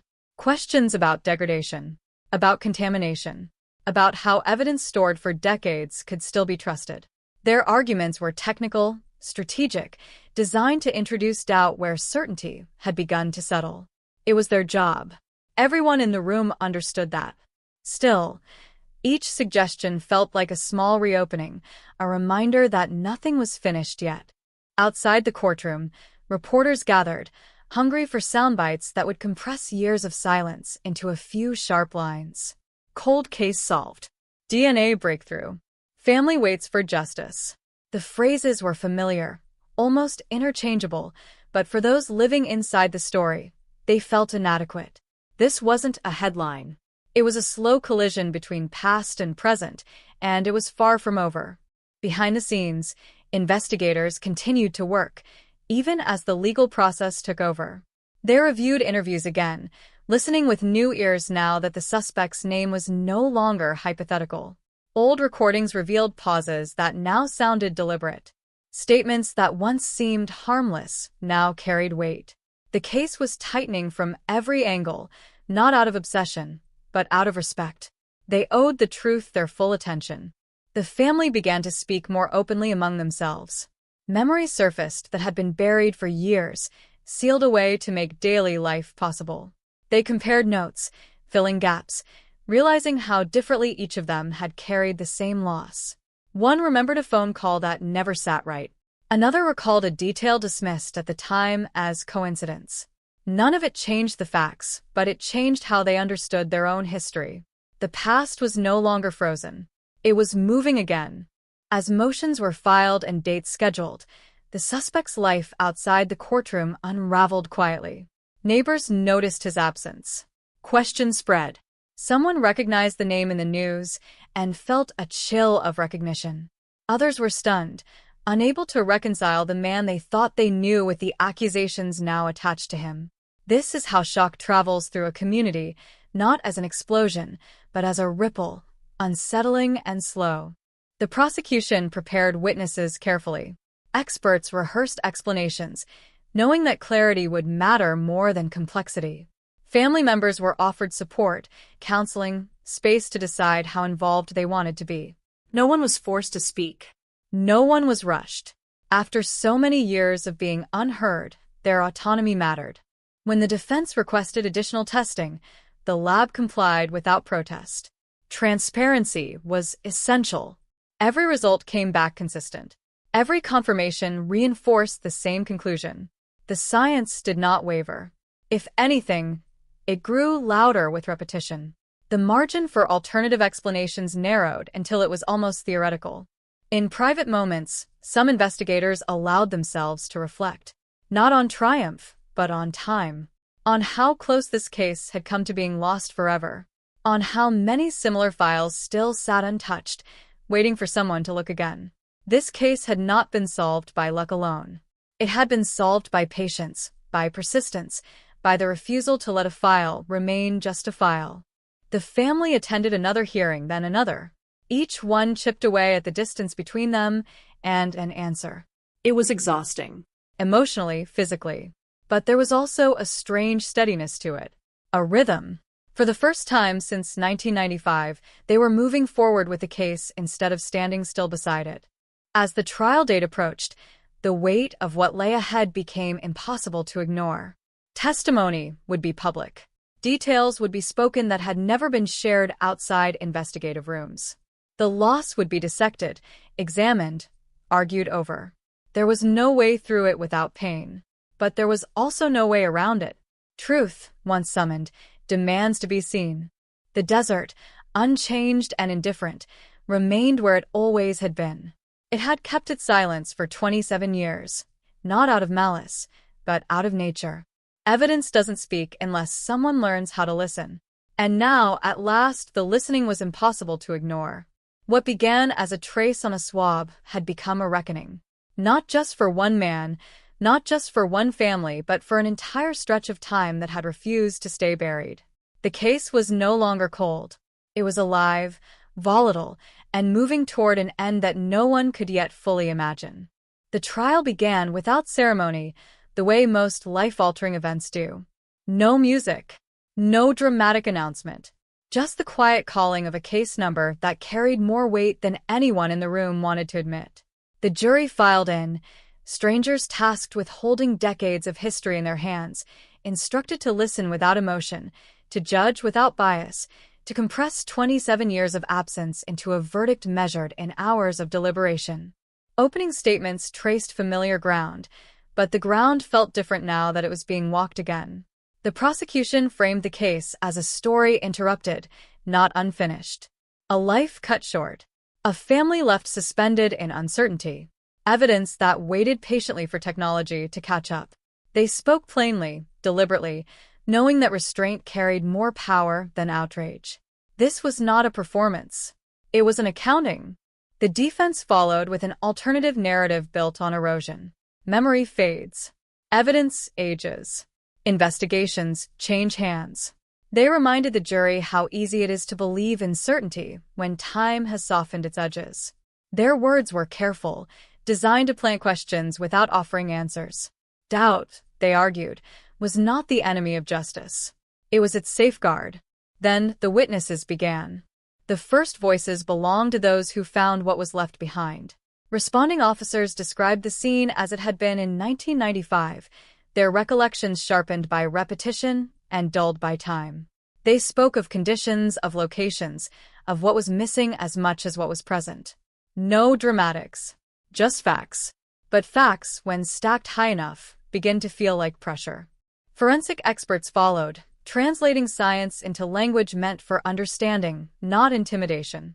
They explained degradation, probabilities, controls. They described how a sample once deemed unusable could now speak with clarity. They did not oversell it. They didn't need to. The numbers spoke for themselves.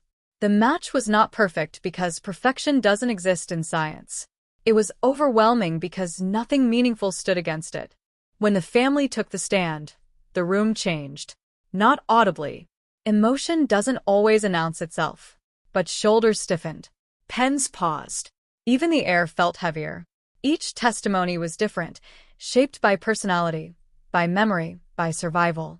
One voice cracked when describing the last normal day.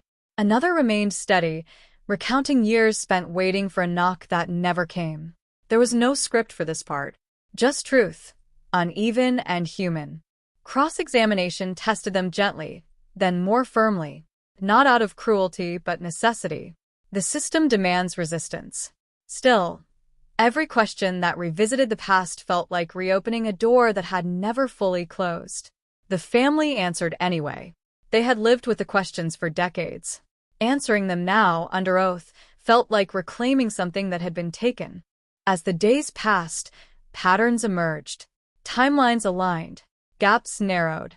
The defense challenged inconsistencies, but consistency is not the same as truth, and the jury could feel the difference. This was not a story that depended on a single memory or a single witness. It was a convergence. Independent pieces locking together after years of drifting apart. The defendant remained composed throughout, his reactions measured, his expressions minimal. Some jurors watched him closely, searching for signs that might explain the unexplainable. Others avoided looking altogether, focusing instead on exhibits, on screens, on the slow march of evidence across the room. Guilt, innocence. These are conclusions, not impressions. Everyone knew that. Still, human instinct is hard to silence. Outside the courthouse, life continued at its usual pace. Traffic flowed. Stores opened and closed. People unfamiliar with the case passed by, unaware that something monumental was unfolding inside. This contrast between private reckoning and public indifference was not lost on the family. It mirrored the years after the disappearance, when the world moved on while they stayed frozen. As the prosecution rested its case, there was a sense of gravity settling in. Not victory. Not relief. Just weight. They had said everything that needed to be said. The rest was no longer theirs to control. The defense presented its final witnesses, focusing on process, on possibility, on the fragile nature of certainty. Their arguments were precise, practiced, and necessary. Justice requires challenge, even when the outcome feels close. Closing arguments returned to first principles. Reasonable doubt. Burden of proof.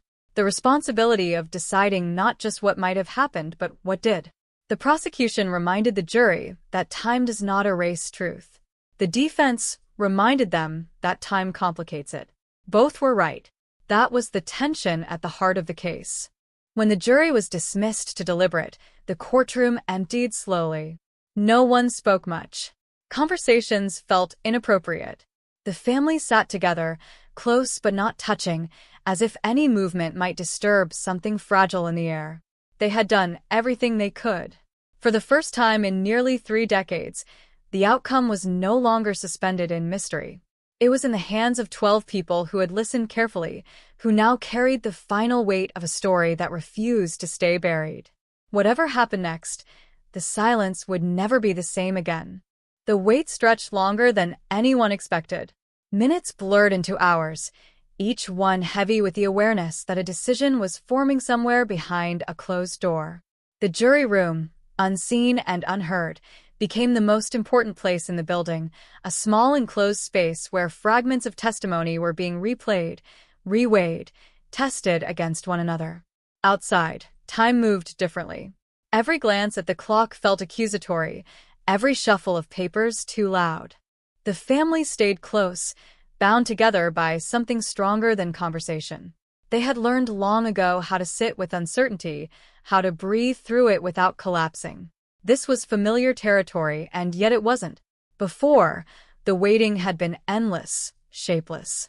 Now it had edges. An end was possible. That possibility made it sharper, harder to endure. In the hallway, attorneys spoke in low voices, careful not to speculate. Detectives leaned against the walls, arms crossed, eyes distant. They had seen verdicts go both ways. They knew better than to predict outcomes. Still, each of them carried a quiet hope, not for validation, but for resolution. Cases like this don't just belong to families.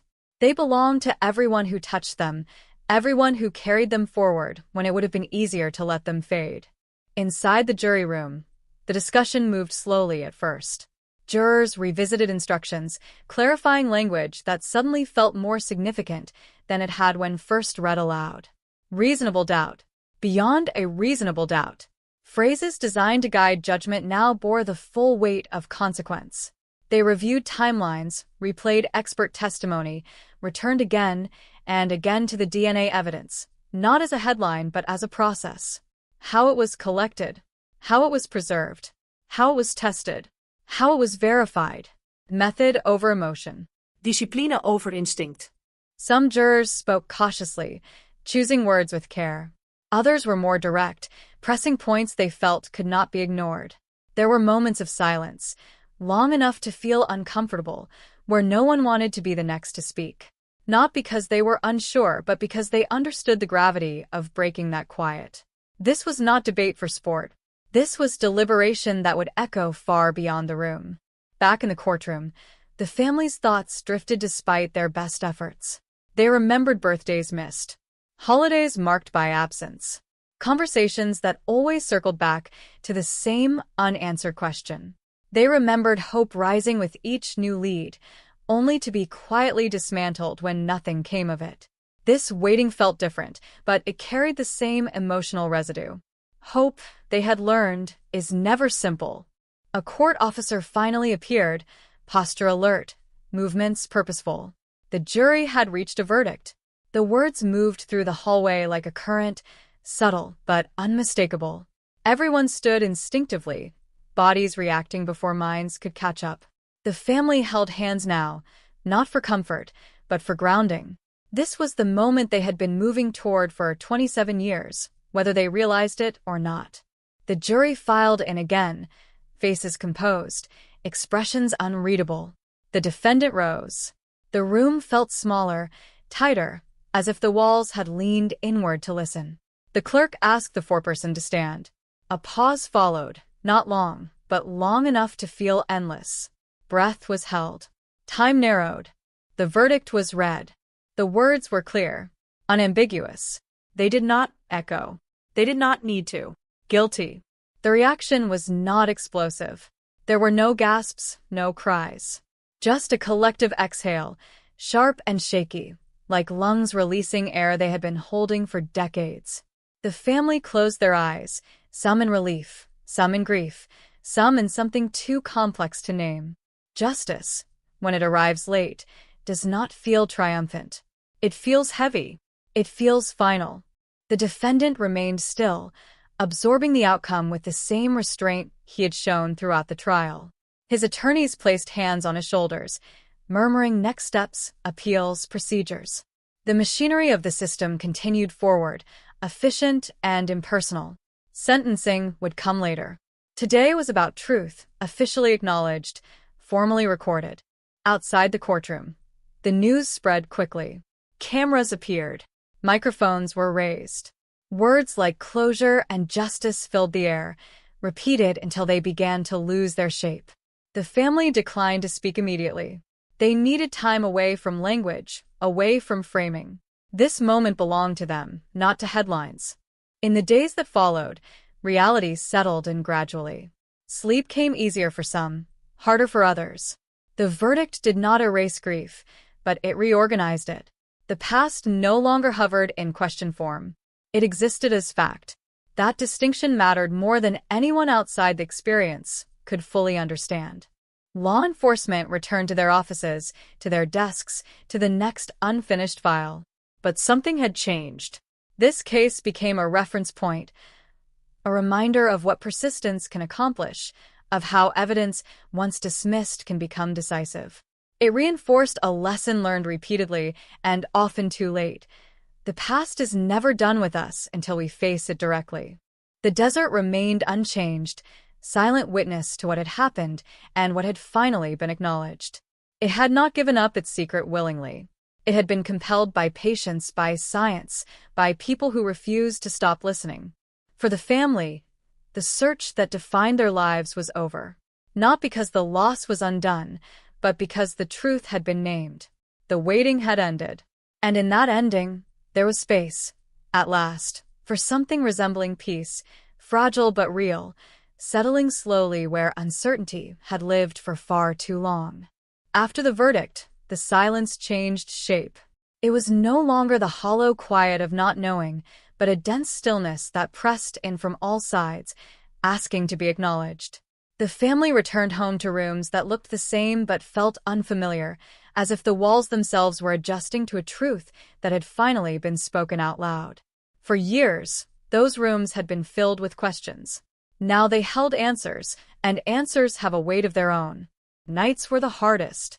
Sleep came in fragments, interrupted by memories resurfacing with a new sharpness. Details once blurred by uncertainty snapped into focus, replaying with an unforgiving clarity. The last phone call. The last ordinary moment. The small choices that at the time felt insignificant. Knowing what had happened did not soften these memories. It recontextualized them, forcing the mind to rebuild the past around a fixed point instead of an open wound. In the weeks that followed, sentencing loomed like a distant storm. It was spoken of in schedules and filings, dates circled on calendars, but emotionally it felt abstract, almost unreal. The verdict had been the peak of the mountain. Everything beyond it felt like descent, necessary but draining. Justice, once declared, still had to be formalized, measured in years and statutes and legal language that could never fully translate human loss. The community continued to process in its own way. Old conversations resurfaced. People revisited where they had been in 1995, what they remembered hearing, what they had assumed. Some expressed guilt for moving on too quickly, for accepting the mystery as permanent. Others were quietly grateful that the question mark had finally been replaced with a period. The case became a shared reference point, a reminder that unresolved violence leaves fingerprints on everyone it touches. Media attention flared again as sentencing approached. Analysts debated punishment ranges. Commentators revisited the timeline, the evidence, the turning point that had reopened the investigation. The retired detective's name appeared more frequently now, his late career tip framed as the spark that reignited the case. He watched it unfold from a distance, uncomfortable with praise, aware that no single action solves a case alone. He knew this outcome was the result of accumulation, of effort layered upon effort, waiting for the right moment to align. For the family, public interest was a double-edged blade. It validated their long insistence that the case mattered, that it deserved attention. But it also threatened to turn something deeply personal into consumable content.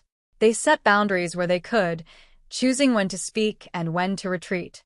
They learned that silence, now voluntary, felt different than silence imposed by ignorance.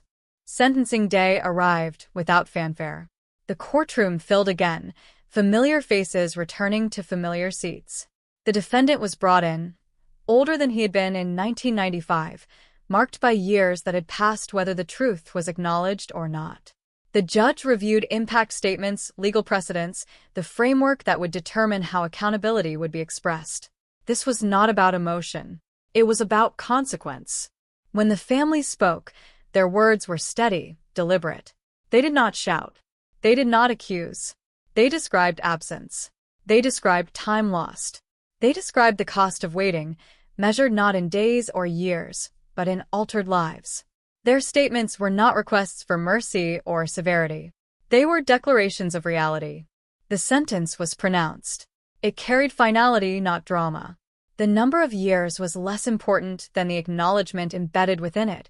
Responsibility confirmed, truth anchored in record, denial rendered irrelevant. The system closed its loop, as systems are designed to do. Outside, the cameras waited again, but the family's focus had shifted inward. The search that had once consumed every thought no longer demanded their energy. There was room now for something else, though they weren't yet sure what that would be. Grief doesn't disappear when justice is served. It changes form.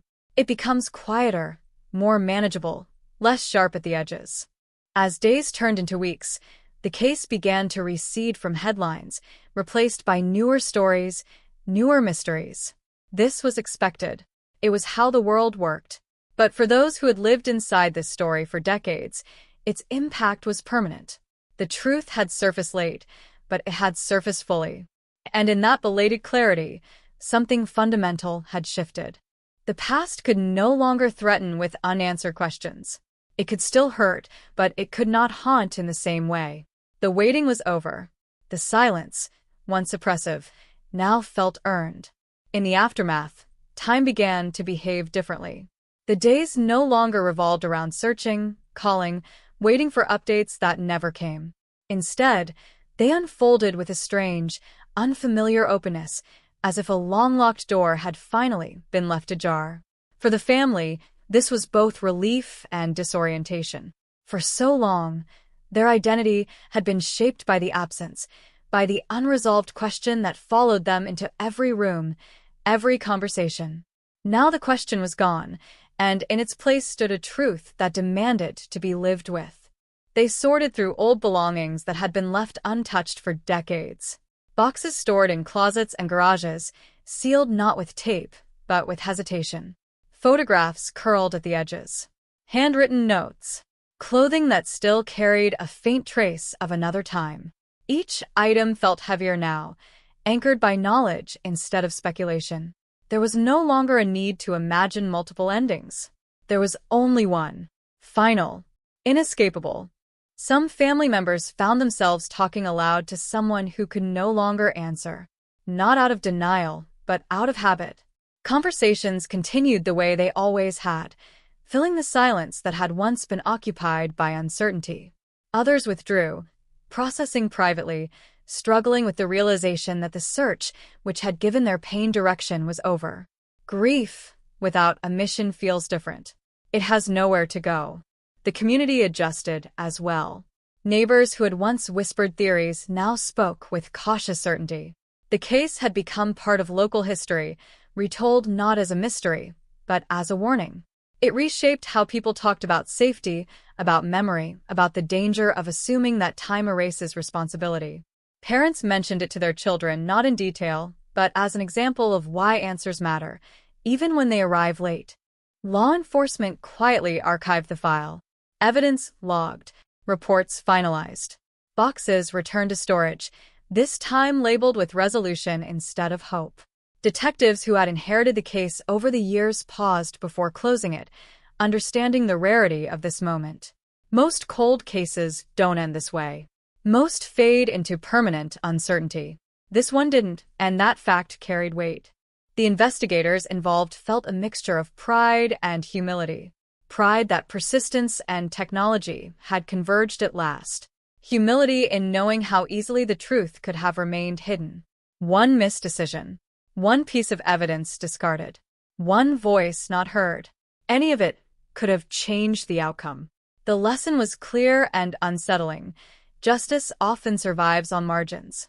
As attention from the media began to fade, the family noticed the quiet return. This time it wasn't hostile. It didn't press in or demand answers. It simply existed, allowing space for reflection. They began to imagine futures not defined by the search. Simple things. Routine things. Possibilities that had once felt disloyal to consider. There were moments of anger too. Anger at the years lost. At the normal life that never had a chance to unfold. At the fact that closure, when it finally arrived, came attached to irreversible damage. These feelings surfaced without warning, sharp and unfiltered. But they no longer spiraled endlessly. They rose, passed through, and settled again. The truth had not healed everything. It was never going to, but it had done something essential. It had stopped the bleeding of uncertainty.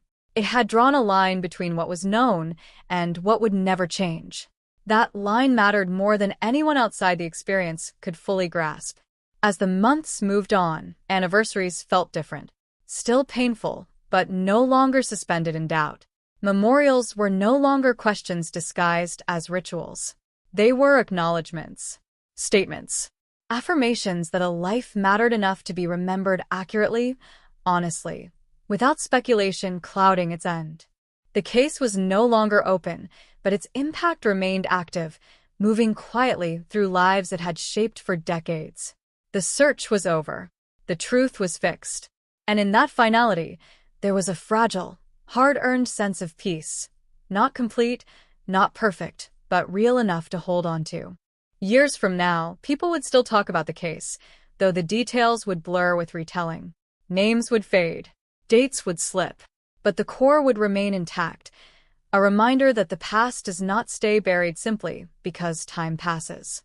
In Nevada, the story became shorthand for something deeper, a symbol of endurance, of how unanswered questions can shape an entire generation of lives before finally releasing their grip.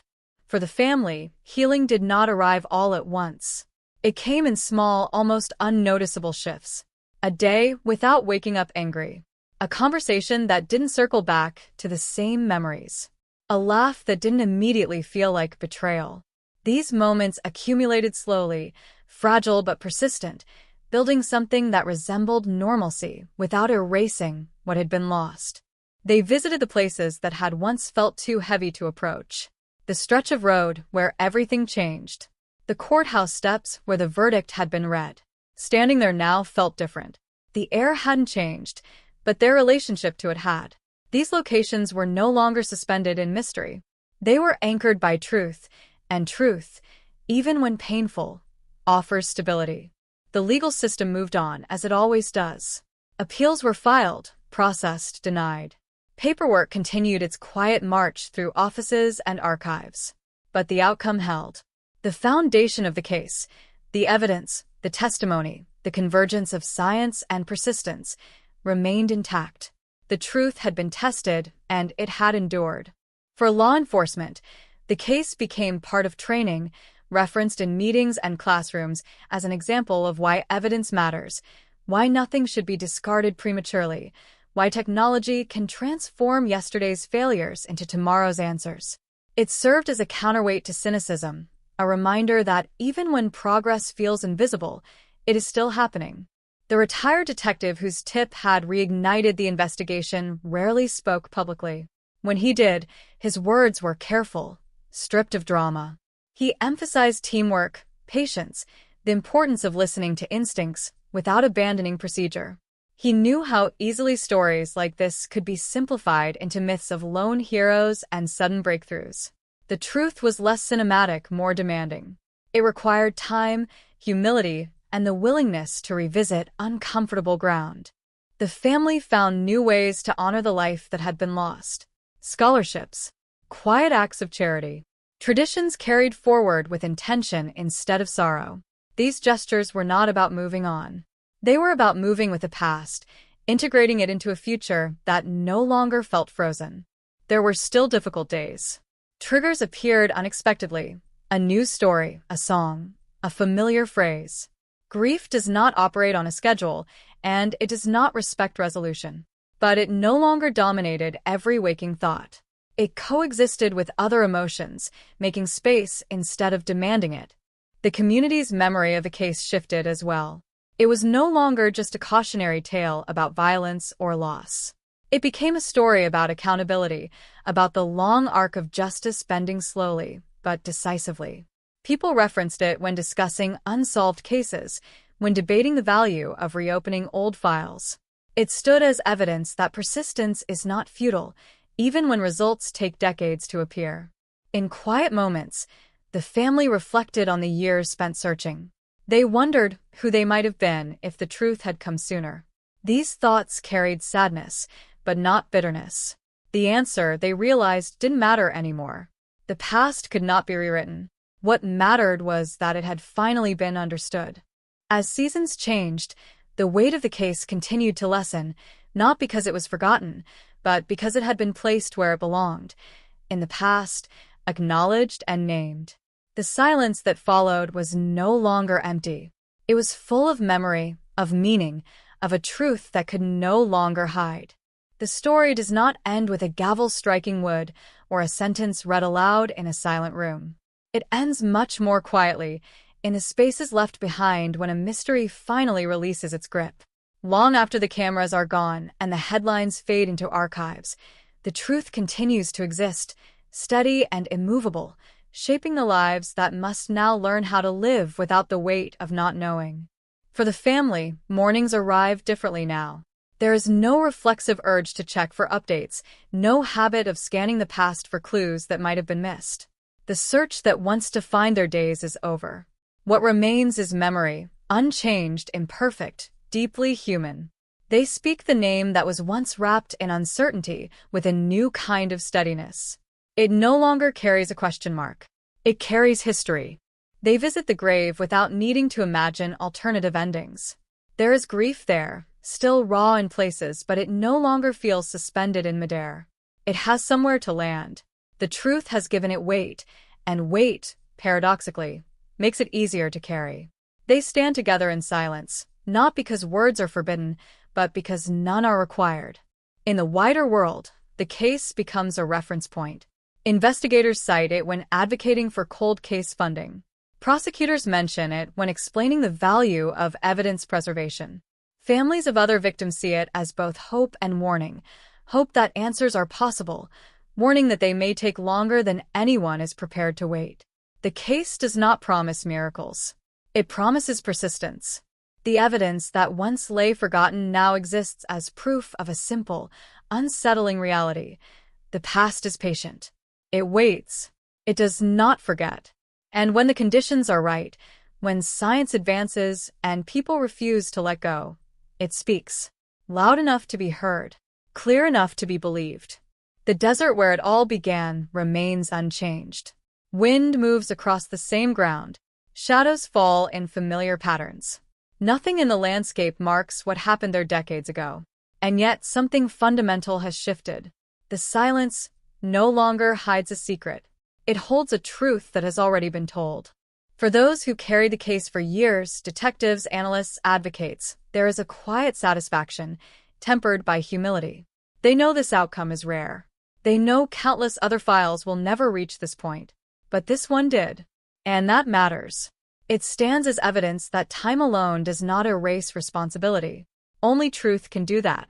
The family begins to plan a future not organized around loss. It is tentative at first, uncertain but real. Birthdays are marked again. Traditions are reclaimed. Life moves forward, not in defiance of the past, but with it, integrated and understood. The absence remains, but it no longer dominates every horizon. In the end, the cold case does what it was never able to do for decades. It closes, not with celebration, not with relief alone, but with acknowledgement.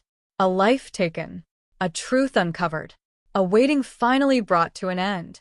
And as the years pass, and the story is told again and again, one fact remains unchanged. The truth was there all along, patient and unmoving, waiting for the moment when it could no longer be ignored.